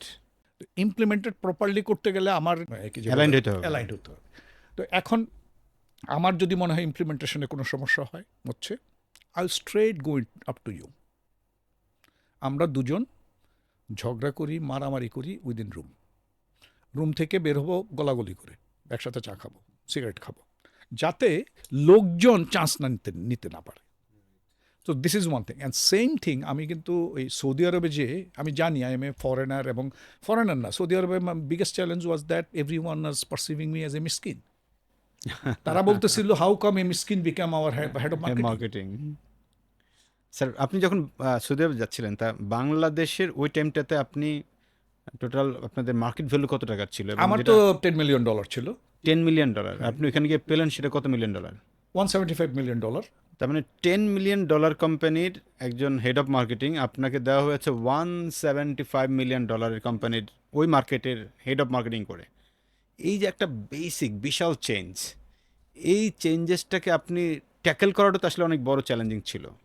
আরে আমি ওখানে যে প্রথম যে ধাক্কাটা খেয়েছি আর কি, আমরা এটাকে বলি প্রমোশনাল মানি, মানে যেটা মার্কেটিং খরচ করে আর কি। রাইট। প্রমোশনাল মানি, ওই আপনি গিফট কিনবেন নাকি মিটিং করবেন, they have process, they have policy, they have training. তারপরও things happens right. And they take action, that's the difference. তো ওখানে আমি যেয়ে দেখি আমার সেলসের চেয়ে প্রমোশনের মানি বেশি। বাংলাদেশের সেলস ছিল 10 মিলিয়ন, আর আমার প্রমোশনের মানি হলো $12 million। সৌদি আরবে 175 মিলিয়ন টাকা চালানোর জন্য আমার 12 না $15 million হলো প্রমোশনাল মানি। ওকে। আর এখানে আমার টোটাল সেলস $10 million। এখন আপনার ইটস এ হিউজ থিং। এটা হলো একটা ব্যাপার। আমি একদিন একটা ডাক্তারের চেম্বারে গিয়েছিলাম ব্যক্তিগত প্রয়োজনে, ডাক্তারের কাছে তো যেতেই হয়। I myself can do my appointment. আমি কল করেই চলে যাই, কারণ আপনি তো ফিল্ডে কাজ করেছেন, আপনি মার্কেটিং থাকলেও কাজ করেছেন, দ্যাটস ওয়াই এই অ্যাক্সেসটা আপনার তৈরি হয়ে গেছে। এখন আমি আপনাকে বলি, আমি হঠাৎ করে দুটো জিনিস দুদিন দেখেছি মেডিকেল রিপ্রেজেন্টেটিভদের। দুটো জিনিস দেখে আমি দুটোই লিখেছি, এবং এটাকে আমি মার্কেটিংকে বলেছি যে মার্কেটিং আর what you are doing. Okay, কি ছিল স্যার? একটা কোম্পানি রিপ্রেজেন্টেটিভকে গিফট হিসেবে দিয়েছে ডাক্তারকে দেওয়ার জন্য ডিম। আচ্ছা, ডজন ডিম। আচ্ছা। ওই যেই প্রোডাক্ট ম্যানেজার, আমি বলছি he is a brilliant product manager, বুঝছি উনি কোনো মেসেজ দিতে চাইতেছে, কি দিতে জানি না। উনি কি জানেন একটা রিপ্রেজেন্টেটিভ এই ডিমগুলো, ও তো মোটরসাইকেল নিয়ে যায়, এটা কীভাবে ক্যারি তার করবে? ব্যাগের ভিতরে কয়টা ডিম ভাঙবে, এবং যদি ডাক্তারের ভিতরে যে যখন প্যাকেটটা দিয়ে যদি দেখা যায় যে এখান থেকে ভেঙে গেছে ডিম, হোয়াট উইল হ্যাপেন? এই যে গিফটটা চুজ করলো, এই রিপ্রেজেন্টেটিভ কি কখনো তাকে মনে থেকে করতে পারবে? না, গালিগালাজ করবে স্যার। আবার দেখলাম কি একদিন 10টা কোম্পানি রিপ্রেজেন্টেটিভের সিরিয়াল দিয়ে রাখা ব্যাগ ডাক্তার চেম্বারে ঢোকার জন্য। আমি রিয়েল লাইফ বলছি, যেটা আমি দেখছি। 10 জনের মধ্যে শীতের পিঠার প্যাকেট 10 জনের হাতে 10টার মধ্যেই আছে। ডাক্তার কটা পিঠা খাবে? আর এই ঠান্ডা পিঠা খাবে? আপনি তো ইউনিক জিনিস দিতে চাইতেছেন। রাইট। এটা কি হল? তার মানে একজন প্রোডাক্ট ম্যানেজার হিসেবে আপনি যখন কোনো একটা গিফটকে চুজ করছেন, তখন আপনাকে অনেকগুলো বিষয়কে চিন্তা করে দেন করতে হবে। আমি আপনাকে একটা বলি, this is what I learn from field. আমাদের এই কোম্পানি থেকে তখন আমরা একটা দিতাম, ইয়ার প্ল্যানার, টিউবারকুলোসিস প্রোডাক্টের জন্য। তা আমাদের তো আবার বলা থাকতো যে কোন ডাক্তারকে দিতে হবে, কেমিস্টকে দেওয়া যাবে না, করা যাবে না। এখন ইয়ার প্ল্যানার যেটা দিছে, আর আমাদের সময় আমরা রিপ্রেজেন্টেটিভ হিসেবে সিবেগে গিয়ে একটু আরেকটা কারণে একটু আলাদা মনে হইতো তাদেরকে, কারণ আমরা ব্রিফ কেস ক্যারি করতাম, ওই ব্যাগ না। রাইট, সিঙ্গারা ব্যাগ না। তো ওই ব্যাগ আমি দেখি এটা ব্যাগের মধ্যে ঢুকাতে পারতেছি না। মানে আপনার ব্রিফ কেসে ঢুকে না? ব্রিফ কেসে এটা ঢুকে না, সাইজ না, ঢোকার কথা হতো না স্যার, কারণ একটু বড় সাইজ। আমাকে একটা আলাদা ব্যাগ নিতে হলো, মোটরসাইকেলের হ্যান্ডেলে ঝুলাইতে হলো। এটা কখনো খুলে পড়ে যায়, কখনো হয়ে যায়। আবার ডাক্তার চেম্বারে ব্যাগ এটা একটা নিয়ে ঢুকছি, it makes life problematic. And যেই দেখে সেই বলে ওটা থেকে একটা দেন না সেলিম। কেমিস্ট বলে ভাই দেন না একটা, কাজে লাগুক আর না লাগুক। রাইট। তখন আমি চিন্তা করলাম, আচ্ছা why he has given it in a way যেটা আমি ব্রিফ কেসে ঢোকে না। আমি তো তখন ধরি নেই যে আমি প্রোডাক্ট ম্যানেজার হবো। আমি যখন হইলাম তখন আমার প্রোডাক্ট ম্যানেজার কোনো গিফট নিয়ে আসলে আমি প্রথম বলতাম, কী জন্য দিবেন এটা, কেন দিবেন? তারপর জিজ্ঞেস করতাম যে রিপ্রেজেন্টেটিভদেরকে টেস্ট করাইছেন কিনা। তো এই যে ছোট জিনিসগুলো, এইগুলো কিন্তু একটা বড় গ্যাপ তৈরি করে। মানে ধরেন ওরা মনে করে দে ডোন্ট বদার। তখন ওই যে মনের থেকে যে একটা ভালোবাসার জায়গাটা কমে যায় আর কি। তো স্যার আমি এখান থেকে তাহলে আমরা যারা পিএমডিতে আছি তাদেরকে আমি ৩টা মেসেজ দিতে চাই। প্রথম মেসেজটা হচ্ছে এই যে আপনি যখনই কোনো একটা প্রোডাক্টের জন্য আলাদা গিফট চিন্তা করবেন, অবশ্যই ফিল্ডের মানুষরা কি পছন্দ করে, কিভাবে সেটাকে রিসিভ করে, ইভেন প্রয়োজনে স্যার যেটা বললেন যে আপনারা এমপিওদেরকে দিয়ে একটু ট্রায়াল দিবেন, ইভেন তাদের কাছে একটু ফিডব্যাক নেবেন যে আসলে এই জিনিসটা কেমন। সেকেন্ড ওয়ান হচ্ছে যে আমি স্যারের আগের কথার মধ্যে থেকে ওই দুটাকে একটু পিক করতে চাই, যে একটা মান্থলি কনফারেন্স সব কোম্পানি করে, ওই মান্থলি কনফারেন্সে একটা টাইম রাখবেন, সেটা আমি মনে করি যে মিনিমাম 2 ঘন্টা রাখা দরকার, অথবা 1 ঘন্টা হলেও রাখা দরকার, যে একজন রিপ্রেজেন্টেটিভ কোন কোন জায়গাগুলো স্ট্রাগল ফেস করছে, তার কোন ডাক্তারকে নিয়ে স্ট্রাগল ফেস করছে, এটা বলবে এবং সবাই মিলে এটার সমাধান দিবে। ইভেন এরকম যদি 4-5টা কেস স্টাডি আকারে সমাধান দিতে পারে, তখন কিন্তু ওই রিজিয়নের একটা আলাদা করে ডেভেলপমেন্ট হতে পারে। আপনি যখন কোনো একটা রিজিওনাল কনফারেন্সে যাচ্ছেন, ওই কনফারেন্সে কীভাবে এমপিওরা প্রশ্ন করবে, দিস ইজ পাওয়ারফুল একটা পার্ট, এবং এটা কিন্তু পিএমডির দায়িত্ব। পিএমডি থেকেই মেইনলি রিজিওনাল কনফারেন্সগুলো কন্ডাক্ট করা হয়। সো আপনাদের একটা বড় দায়িত্ব যে এমপিওরা কীভাবে প্রশ্ন করবে, তাকে ক্লোজ এন্ডেড প্রশ্ন হোক, ওপেন এন্ডেড কোয়েশ্চেন হোক, বিটিকিউ হোক, এই বিষয়গুলো শেখানো, ট্রায়াল করানো, ইভেন প্রতিনিয়ত এগুলো নিয়ে শেখানো। 3টা কাজ খুব খুব জরুরি। এবং ফাইনালি যে মেসেজটা দিতে চাই, 4 নম্বর মেসেজটা, সেটা হচ্ছে এই পিএমডি এবং সেলস দুইটা আসলে হ্যান্ড টু হ্যান্ড আগাইতে হবে। এখানে আপনি বড় হয়ে গেলেন, উনি ছোট না, এই জিনিসটা কখনোই ভাবার ঠিক না। আমি যেহেতু স্যার সেলস র্যাপ ছিলাম, অপশনারি থাকা অবস্থা আমার এখন মনে আছে, অপশনারির একজন খুবই ভালো এক্সিকিউটিভ ছিলেন। ভালো এক্সিকিউটিভ বলছি বিকজ পছন্দ করতো আমাদের ফিল্ডের সবাই, ওর নাম ছিল রাসেল। অপশনারির খুব বিখ্যাত একটা প্রোডাক্ট ফিনিক্স, এই ফিনিক্সের প্রথম এক্সিকিউটিভ ছিল রাসেল ভাই। তো রাসেল ভাই পুরো বাংলাদেশের এরিয়া ম্যানেজার, এমপিওদের কাছে অন্যরকম একটা গ্রহণযোগ্য ব্যক্তি ছিল, বিকজ উনি যখনই কথা বলতো সালাম দিয়ে, হাসি দিয়ে, অন্যরকম একটা বিষয় শেষ করেনি স্যার। সো হাসি দিয়ে, ইভেন মিটিং সিটিংগুলোতে উনি অন্যরকম সম্মান করতেন, ইভেন একজন এমপিওকে সম্মান করতেন। এতে করে হয়েছে কি, তার প্রোডাক্টটা অনেক বড় হয়ে গেছে রাতারাতি। এই যে জায়গাটা, আপনার কথা থেকে আমি উঠি, that is the thing I picked. Right sir. সে ফিল্ডের কাছে জনপ্রিয় দেখে তার প্রোডাক্ট দাঁড়াইছে, বড় হয়ে গেছে স্যার। আমি ওই জন্যই বলতাম be champion of your reps, right, your brand will be automatically champion. মারাত্মক কথা স্যার। মানে আপনি মেডিকেল রিপ্রেজেন্টেটিভের কাছে, আপনি যদি একজন পিএমডির এক্সিকিউটিভ হিসেবে আপনি নিজেকে আগে বিক্রি করেন হচ্ছে এমপিওদের কাছে, যখন আপনি এমপিওদের কাছে নিজেকে বিক্রি করবেন আপনার ব্যবহার দিয়ে, কমিউনিকেশন দিয়ে, হাসি দিয়ে, সাপোর্ট দিয়ে, তখন কেবল আপনার প্রোডাক্টটা রাতারাতি বড় হয়ে যাবে। কারণ একজন সেলস রিপ্রেজেন্টেটিভ, একজন এরিয়া ম্যানেজার চাইলে ওই টেরিটরিতে ওই প্রোডাক্ট খারাপ করার কোনো সুযোগই নাই। আমি জানি আমি যখন প্রোডাক্ট ম্যানেজার হই, যদিও আমি আপনাকে বললাম কালচারালি বাংলাদেশে তো প্রোডাক্ট ম্যানেজার হয়ে যাওয়া মানে তো মুই কি হনু কমন। তো এটা তো, কিন্তু তখন ধরেন আমি আমার কোম্পানির রিপ্রেজেন্টেটিভদের 70-80% জুনিয়র ছিলাম। I had a very difficult time সিনিয়রদের হওয়া, আর তারা তো করে, যাই হোক ওটা বাদ দিই। তারপরে যখন কোম্পানি হলো, অনেক রিপ্রেজেন্টেটিভ বলতো সেলিম ভাইয়ের প্রোডাক্ট বেচতে হবে। যে আমরা যেমন বলতাম এই রাসেল ভাইয়ের প্রোডাক্ট কিন্তু ভালো করতে হবে, কিন্তু শোনেন রাসেল ভাইয়ের প্রোডাক্ট, এরকম বলতাম আমরা। ওরা একজনকে করতে হতো যে না সেলিম ভাইয়ের প্রোডাক্ট বেচতে হবে, অন্য কোনো কথা নেই। মানে they main selling point is you. Right. এখন how empathetic you are, how you well understand the customers and also you. Absolutely sir. এবং স্যার এখানে আপনার এই কথা থেকে আমি আরেকটা মেসেজ দিতে চাই যারা পিএমডিতে কাজ করছি, যে আসলে আপনি পিএমডিতে ভালো করতে চাইলে আপনাকে ফিল্ডে যেতে হবে, ফিল্ডে কাজ করতে হবে। অনেকে আছেন যান ফিল্ডে, কিন্তু গিয়ে আমরা যেটা দেখি যে আপনি একজন রিপ্রেজেন্টেটিভের সঙ্গে গিয়ে এমনিতেই মানে নামমাত্র একটা ডাক্তার ভিজিট করে চলে আসেন। রিয়েলি আসলে মার্কেটটা কি, একটা কেমিস্টের সাথে কথা বলে জানার চেষ্টা করা বা একজন ডাক্তারের সাথে কথা বলে জানার চেষ্টা করা, এই জায়গাগুলো নিয়ে কাজ হয় না। মানে হয় যেটা হচ্ছে আমি যাচ্ছি করতেছি এরকম একটা ভাব, মানে আপনি যে একটা প্রবলেম সলভ করার জন্য এখানে মার্কেটে ঢুকতেছেন সেই কাজটা হয় না আর কি, যেটা আমার এক্সপিরিয়েন্স বলে।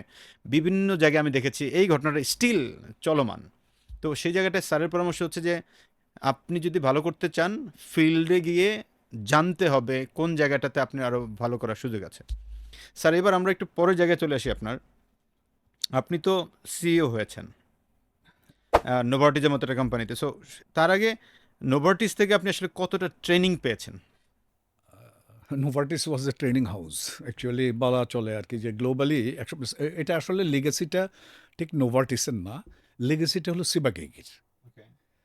সিবাগেগি ওয়াজ মানে কি বলবো, অনেকে সিবাগেগিকে বলতো যে এটা তো মার্কেটিং কোম্পানি না, এটা হলো ট্রেনিং কোম্পানি, লোকজনকে খালি ট্রেনিং করে।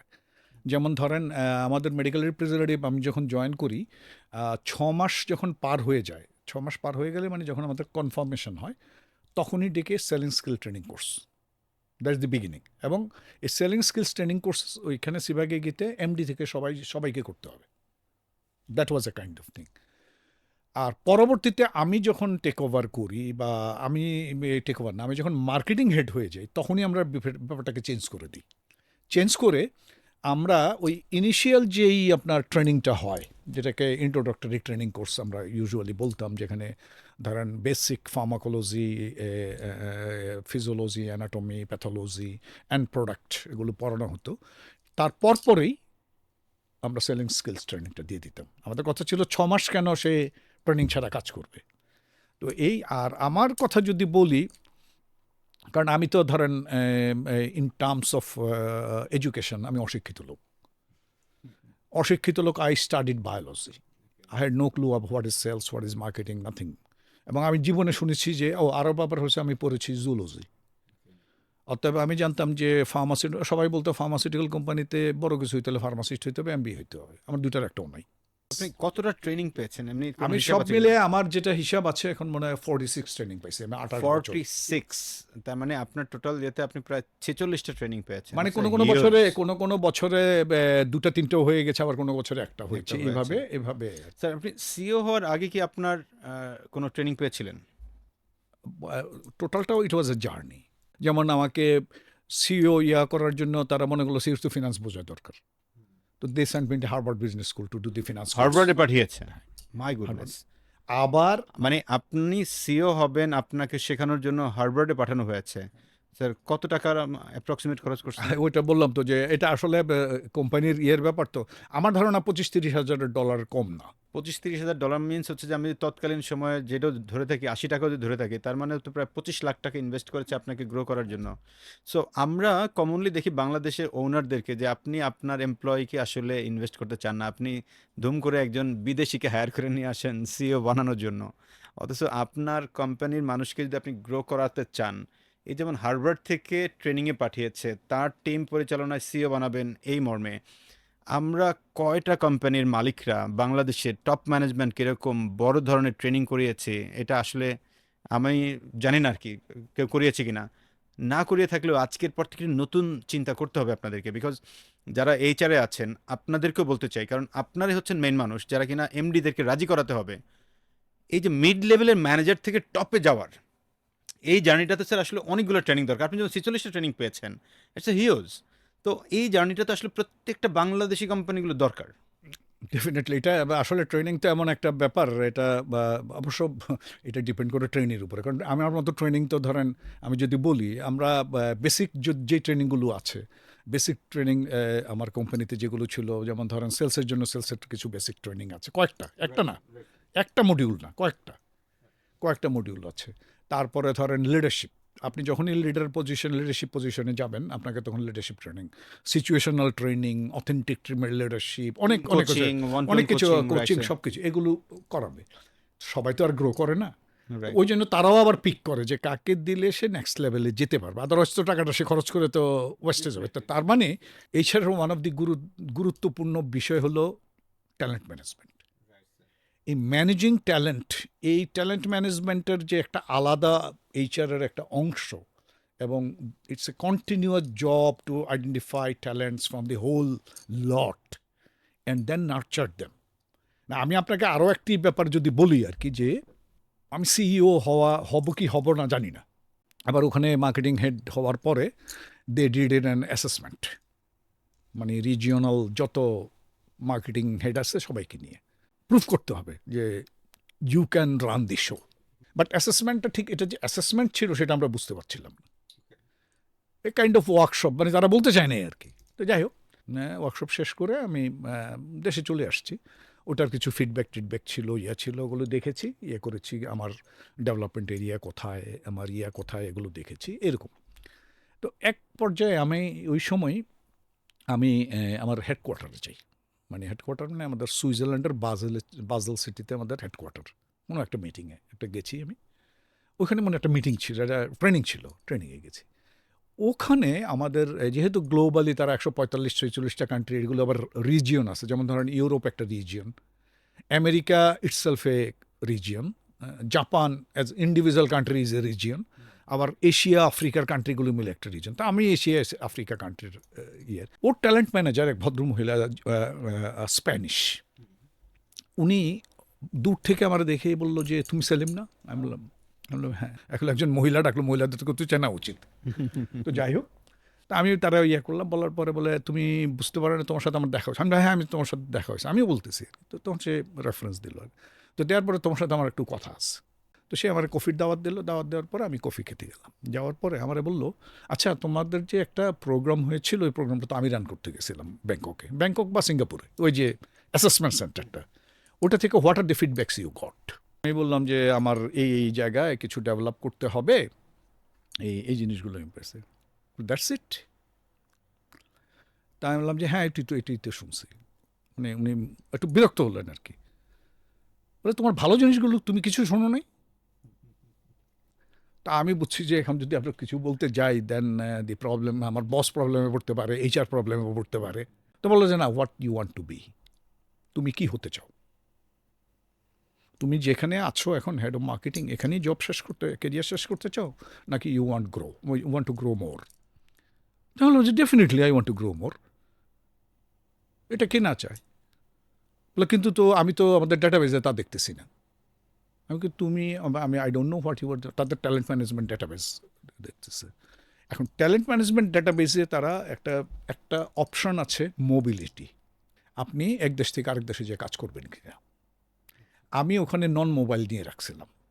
ও, আমি আমি ঘরকুনো, আমি ইচ্ছা করি নন মোবাইল দিয়ে রাখছিলাম। তো উনি বলছে যে এটা হলে তো তুমি ইউ ক্যানট গ্রো। কেন? বলে আমাদের একটা ক্রাইটেরিয়া, যদি তোমাকে নেক্সট লেভেল, মানে তো তুমি বুঝতেছো তুমি কোথায় যাবা, you need to prove yourself beyond your comfort zone. Okay, Bangladesh is your comfort zone. তুমি যদি এর বাইরে যেয়ে প্রমাণ করতে হয় এবং প্রমাণ করতে না পারো, তাহলে তো তুমি যেতে পারবে না। তখন আমি এসে HR-কে বললাম, আমার মোবাইল করে দেন, 1 বছরের জন্য যাব। আমার কিন্তু প্ল্যান ছিল 1 বছরের জন্য যাওয়া, কিন্তু সেই 1 বছর শেষ পর্যন্ত 5 বছর হয়েছে আর কি। তাও 1 বছর সিঙ্গাপুরে গেলাম, তারপরে আরও ব্যাপার আছে। ব্যাপারটা হচ্ছে যে এটা আমি আমাদের আরেকটি কথা বলি আর কি, যে রিপ্রেজেন্টেটিভদের কথাও বলি, বা PMদের কথাও বলি, বা যেই কেরিয়ারই থাকুক, আপনাকে you need to prove yourself beyond your known zone, এবং সেই জন্য মাঝে মাঝে আপনাকে রোল চেঞ্জ করতে হবে। আচ্ছা, আপনি সেলসে কাজ করছেন, আপনি মার্কেটিংয়ে গেলেন, this is a new space. Marketing থেকে আমাকে বিজনেস ডেভেলপমেন্টে যেতে বলেছে, আমাকে স্ট্র্যাটেজিতে বলতে যে প্রুভ করতে হয়েছে। কারণ আপনাকে যখন CEO হবেন, তখন তো আপনাকে জ্যাক অফ অল ট্রেডস হতে হবে। প্রত্যেকটা জিনিস বুঝতে হবে, জানতে হবে। আপনি মাস্টার অফ কিছু না হন, মাস্টার হবে একটা দুইটা। যেমন আমি ধরেন বলতে পারি যে আমি অন্তত I was master of marketing in my company. আমি যখন সেলসে কাজ করতাম, যে টেরিটরিতে ছিলাম, যে সেই টেরিটরিতে I was the master. Means আপনি মানে একটা পার্টিকুলার জায়গায় মাস্টার হবেন, বাট যদি আপনি CEO হওয়ার টার্গেট থাকে, তাহলে আপনাকে অনেক ফাংশনসগুলোকে CEO জানতে হন হবে। আর যে কোনো জায়গায় you need to prove yourself. আমাদের representative one of the big problem, বাড়ির কাছে পোস্টিং চাই, আরেক জায়গায় পোস্টিং দিলে যাব না, কমফোর্ট জোনের বাইরে যেতে হবে, যেতে চায় না। গ্রো করতে হলে কমফোর্ট জোনে কমফোর্ট জোনের বাইরে যেতে হবে। কারণ আমাদের সাইকোলজিক্যালি তো উইদিন আপনার জাস্ট কমফোর্ট জোনে আপনি থাকছেন, তার বাইরে কিন্তু ফিয়ার জোনের পরে লার্নিং জোন, রাইট, লার্নিং জোনের পরে zone of growth. Right sir. Sir, আমাদের একবার শেষে চলে আসছি আমরা। আমি লাস্ট একটা খুবই ক্রিটিক্যাল প্রশ্ন আপনাকে করতে চাই আর কি। ক্রিটিক্যাল প্রশ্ন মিন্স, বাংলাদেশ থেকে গ্ল্যাক্সো চলে গেছে, নোভার্টিজও মানে অরিজিনাল মালিকানা চলে গেছে, এখন তো নোভার্টিজ রেডিয়েন্ট ফার্মা কিনে নিয়েছে। তো এই যে বিদেশি কোম্পানিগুলো যে চলে যায়, আপনি তো নোভার্টিজের হেড ছিলেন, তো মানুষের মধ্যে একটা ভালো জানতে চাওয়া আছে যে আসলে কেন এই কোম্পানিগুলো চলে যাচ্ছে। কারণ তাদের তো ইন্টারন্যাশনালি তারা তো ক্লোজ করে না, তারা তো একটা অনেক big giant, Novartis. So Bangladesh থেকে কেন চলে যাচ্ছে? Basically, pharmaceutical industry is evolving. Pharmaceuticals is right now in a place, it's taking a new turn globally. আপনার আগামী 20 বছর পর medicine will be completely different. Tablet capsule আর মানুষ খাবে না, বিক্রি হবে না। এখন যুগ চলছে পার্সোনালাইজড মেডিসিনের, টার্গেটেড মেডিসিনের। আপনি আগে যেমন ফার্মাসিউটিক্যাল কোম্পানির কি হতো, আপনি যে কোনো একটা ট্যাবলেট দিলে আপনি এফিকেসি কত পার্সেন্ট দাবি করতে পারতেন? অনেকে তো স্যার 70, 80, 90 পর্যন্ত দাবি করেছে। 90% মানে 10% কাজ করে না, রাইট স্যার, কিন্তু তারা তো টাকাটা পে করছে, তো রাইট স্যার। রিটার্ন তো পায় নাই টাকা। This is a big question, ethical question globally. যে আপনি আপনি গ্লাস কিনলেন, গ্লাসটা ভাঙা দেখলেন, দোকান কিন্তু ফেরত দেয়। আপনার মোবাইল ফোনটা কাজ করে না, ওই কোম্পানি গ্যারান্টি ওয়ারেন্টি দেয়। ফার্মাসিউটিক্যাল কোম্পানি 10% লোক কাজ করলো না, যে ওরা তো পয়সা দিয়ে ফেললো। তো যার কারণে ধরেন this is a ethical pressure, যার কারণে গ্লোবালি তারা করছে কি এখন they are very targeted product, very much targeted product তৈরি করতেছে, যার কারণে বায়োটেক প্রোডাক্ট, তারপর জিন টেকনোলজি, হাই ইয়েগুলো আসছে। এবং এই মেডিসিনগুলো যে পরিমাণ কস্ট, যে পরিমাণ প্রাইসের, এটা বাংলাদেশের লোক অ্যাফোর্ড করতে পারবে না। নোভার্টিসেরই যদি বলেন একটা জিন টেকনোলজি প্রোডাক্ট আছে 22 কোটি টাকা দাম ইয়ারলি কস্ট। বাংলাদেশে একটা পেশেন্টকে ফ্রি দিয়েছে তারা, তারপর আবার একটা কিনেছিল। মানে দিস ইজ একটা ঔষধের দাম 1 বছরে 22 কোটি টাকা, জিন টেকনোলজি। যার কারণে রিপ্রেজেন্টেটিভের জব আপনি globally has been changed. Sir আমি কিন্তু প্রথম একটা টার্ম শুনলাম জিন টেকনোলজি, আমি কিন্তু জানতাম না স্যার, আমি লাইনের লোক, তারপরেও আমি বায়োটেকনোলজি জানি, বাট জিন টেকনোলজি নিয়ে যে কাজ চলছে এবং নোভার্টিজের একটা মেডিসিন যেটা 1 বছরে হয়তো একটা মেডিসিন একজনের জন্য 22 কোটি টাকা, যেটা আসলেই অ্যাফোর্ড করার মতো আসলে আমাদের খুব রেয়ারলি কিছু পেশেন্ট আছে। হ্যাঁ, তো this is one of the thing, this is Right. Change of the portfolio. They will look into the business from মানে গ্লোবাল পার্সপেক্টিভ। বাংলাদেশের ছোট দে জায়গা ডোন্ট তাদের কেয়ার। জন্য। এবং আমি যদি বলি বাংলাদেশে, আমি তো বাংলাদেশেরও মার্কেটিং হেড ছিলাম, এবং আবার সৌদি আরব মার্কেটিং হেড ছিলাম। আমি জানি দুটার ডিফারেন্স কি। বাংলাদেশে মাই কন্ট্রিবিউশন টু দি গ্লোবাল ওয়াজ 0.04%। আপনার যদি, আপনি যদি সেলস ম্যানেজার হন, আমি ধরে নিচ্ছি আপনি যদি সেলস ম্যানেজার হন, ভুরুঙ্গামারির কেমিস্ট্রির সমস্যা নিয়ে আপনি মাথা ঘামাবেন? না, আপনি কী করবেন? বাদ দাও, এটা বিক্রি করুন না, ওখানে ঝামেলা হচ্ছে যখন কেমিস্ট্রি অ্যাসোসিয়েশন সমস্যা করতেছে, তো ক্লোজ করে দাও। ক্লোজ করে দাও, কারণ আপনার তো সারা বাংলাদেশ আছে। রাইট। তো বাংলাদেশের বিষয়টা, this is one thing. Second thing, এখানে আপনার যদি বলেন আমি ওই সিইও হওয়ার পরে এই ধরনের এই জিনিসগুলো দেখতে পারছি। যেমন তারা কান্ট্রিকে অ্যাসেস করে বিভিন্ন অ্যাঙ্গেল থেকে। একটা তো বিজনেস পটেনশিয়াল তারা দেখে, আর বিজনেসের what is the only goal was profit maximisation, nothing else. পৃথিবীতে মানব সভ্যতার ইতিহাস 12,000 বছর। বিজনেস অর্গানাইজেশনের বয়স হলো হার্ডলি 300 বছর। যখন ইন্ডাস্ট্রিয়াল রেভলিউশন হয়েছে, মেশিন তৈরি হয়েছে, তখন আপনি কোম্পানি তৈরি করছেন। তার আগ পর্যন্ত তো কোম্পানি ছিল না। প্রোডাকশন ছিল বেসিক্যালি নেচার ভিত্তিক, খেতে যা ধান হয়।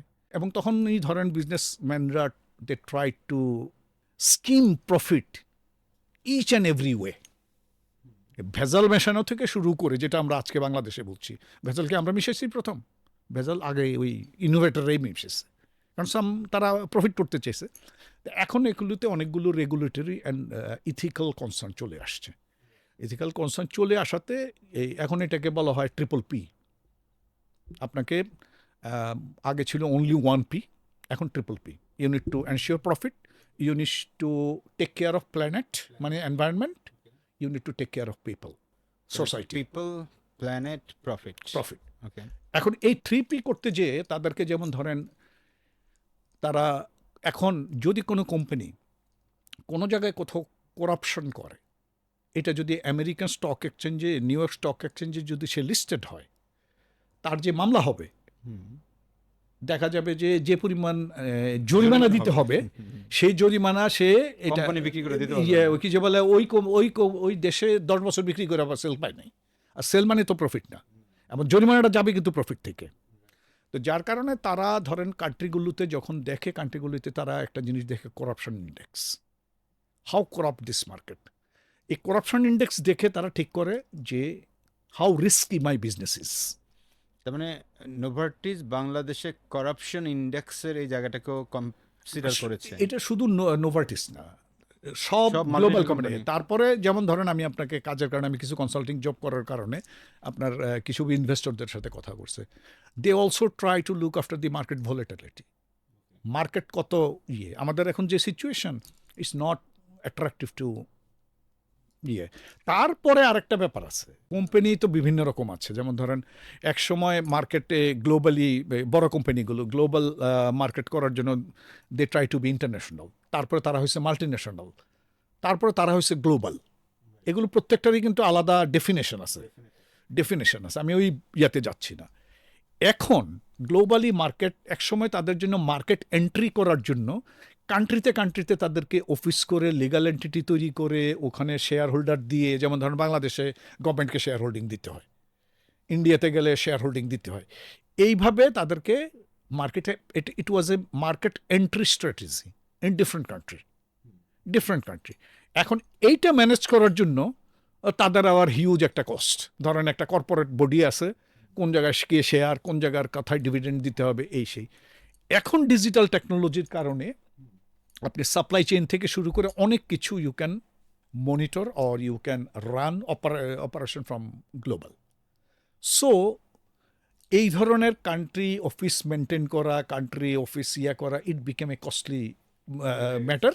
এবং রাদার তারপর তো আরও কিছু বললাম, এক হলো পোর্টফোলিও। স্যার এমনিতে মার্কেটে একটা কমন ডায়লগ আছে এরকম যে নোভার্টিস বা জিএস মানে গ্ল্যাক্সোস্মিথ ক্লাইনের মতো কোম্পানিগুলো চলে যাচ্ছে, ডাক্তারেরা যে পরিমাণ ইদানিংকালে টাকা খায়, ওষুধ কোম্পানি বাংলাদেশে যেগুলো তারা হচ্ছে ডাক্তারদেরকে ওই পরিমাণ টাকা পয়সা দিতে পারে, বিদেশি কোম্পানিগুলো এরকম টাকা পয়সা দেয় না, সেজন্য তারা চলে যায়।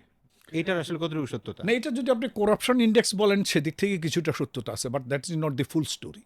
রাইট, আমি এই জিনিসটা আপনার কাছে that is not the full story. তার মানে যারা আমরা মনে করছি যে আসলে এই কারণেই নোভার্টিস বা গ্ল্যাক্সোস্মিথ ক্লাইন বা এই টাইপের বড় কোম্পানিগুলো চলে যাচ্ছে বাংলাদেশ থেকে, আসলে এইটা একমাত্র রিজন না, এর বাইরে আরও অনেক রিজন আছে। না, যেমন ধরেন আমি একটা কথা বলি, আমি আমাদের দেশের যত প্রবলেম আছে, আমি যখন সিইও ছিলাম অনেক প্রবলেম আমি হজম করতাম।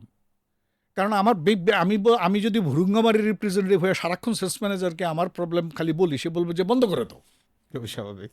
তো এখানকার ব্যুরোক্রেটিক হ্যাসেল, এখানকার হ্যাসেল, আবার কলিগদেরকে I give all the credit to my colleagues who are working with this government office. তারা এত পরিশ্রম, এত টেনাসিয়াস, কোনো পয়সা দিতে পারে না, কোনো খাওয়াইতে পারে না, চা খাওয়াতে পারে না, but even then they are getting things ডান।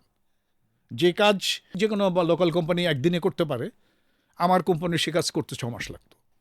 আমি প্ল্যান করতাম ওইভাবে। ডেফিনেটলি, কারণ বাংলাদেশি কোম্পানিগুলো তো আসলে তাদের কাছে তো বাজেট কোনো ইস্যু না, কিন্তু আপনার কাছে তো এই ধরনের বাজেট পাস করে দেখলে অনেক। না, আপনি যে আমি বললাম তো যে তারা এই জায়গায় গেছে প্রথম। এখন আমার ওয়ান অফ দি লিডারশিপ জার্নিতে দে টেস্টেড মাই ইথিক্যাল স্ট্যান্ডার্ড। রাইট, ইথিক্যালি আমি কতটা স্ট্রং, সেই জায়গাটাকে ফোকাস করছে। সো ডিয়ার ভিউয়ার্স, আমরা একবারে লাস্ট পর্যায়ে আসছি। স্যার আপনি যদি লাস্ট মানে আমাদের আজকের মেডিকেল রিপ্রেজেন্টেটিভ, ওভারঅল পিএমডি সব কিছু মিলিয়ে স্যার আপনি দর্শকদের উদ্দেশ্যে কিছু বলতে চান আর কি স্যার? নিজেকে জানেন। বহুদিন আগে সক্রেটিস বলছিলেন নো দাই সেলফ। নিজেকে জানেন, আপনার স্ট্রেংথ কোন জায়গায়, আপনার প্যাশন কোন জায়গায়, এবং প্যাশন এবং সেই ইয়েটা নিয়ে try to understand with home you are working. এবং এটা হতে পারে আপনার কাস্টমার, এটা হতে পারে আপনার কাস্টমার যখন আমি বলছি it includes both doctors and কেমিস্টরা অলসো আপনার পার্টনার, আপনার কলিগস, কম্পিটিটরসরা। আপনি বাংলাদেশে না কম্পিটিটর, আমি তো কম্পিটিটরকে আর করতাম না, কারণ কখনো জানি না গ্ল্যাক্সো আর নোভার্টিস একত্র হয়ে যায়, তো এখানে আমি মারামারি করবো কি জন্য? Right. So the thing is that know thyself and know your customer. Stay curious. Stay curious and learn. Take life as a journey of learning for the whole life. Sir অসংখ্য ধন্যবাদ এবং কৃতজ্ঞতা, আজকে আপনার এরকম মূল্যবান সময় আমাদেরকে দিয়েছেন। এবং আমি বিশ্বাস করি বাংলাদেশে যারা ফার্মা ইন্ডাস্ট্রিতে কাজ করে, সেলস এবং মার্কেটিং দুইটা সেগমেন্টকে আপনার এই যে জানা থেকে যে বিষয়গুলো কন্ট্রিবিউট করলেন, এগুলো তাদেরকে অনেক সমৃদ্ধ করবে। প্রিয় ভিউয়ার্স, আপনারা যারা আমাদেরকে দেখছেন সবাইকে আবারও অভিনন্দন যে আপনারা খুব কষ্ট করে অনেকটা সময় নিয়ে আমাদেরকে দেখেছেন, এবং আমি বিশ্বাস করি আপনি এখান থেকে অনেক জিনিস জেনেছেন। আমরা আবার নতুন কোনো পর্বে নতুন কোনো অতিথিদেরকে নিয়ে আমরা হাজির হব। তার আগে একটা জায়গায় বলে রাখি, সেটা হচ্ছে আপনি এই ভিডিওটা কমপক্ষে 5 বার দেখবেন। কেন? একবার দেখলে আপনি সব জিনিসকে মাথায় নিতে পারবেন না। সেজন্য বারবার দেখবেন। দেখলে সুবিধা হবে কি আপনি অনেক জিনিস জানবেন, শিখবেন, করবেন। আর স্যার যে কথাটা বলেছেন, কিউরিয়াস থাকা, প্রতিনিয়ত শেখা, এইটার বাইরে কিছু নাই আসলে। প্যাশনটাকে যদি খুঁজে বের করতে পারেন, মানে আপনার কাজকে আসলে খেলা মনে হবে, নাথিং এলস। আরেকটা বিষয়, আপনি এই ভিডিওটা আপনার পরিচিত সব সার্কেলেই ছড়িয়ে দিতে পারেন। আমাদের এই ভিডিওটা কপিরাইট ফ্রি রেখেছি, যার কারণে আপনি চাইলে ডাউনলোড করে আপনার সার্কেল, আপনার টাইমলাইন সব জায়গায় দিতে পারেন। সো আবারও দেখা হবে নতুন কোনো পর্বে, নতুন কোনো অতিথিদের সাথে। সে পর্যন্ত সবাই ভালো থাকুন। আসসালামু আলাইকুম।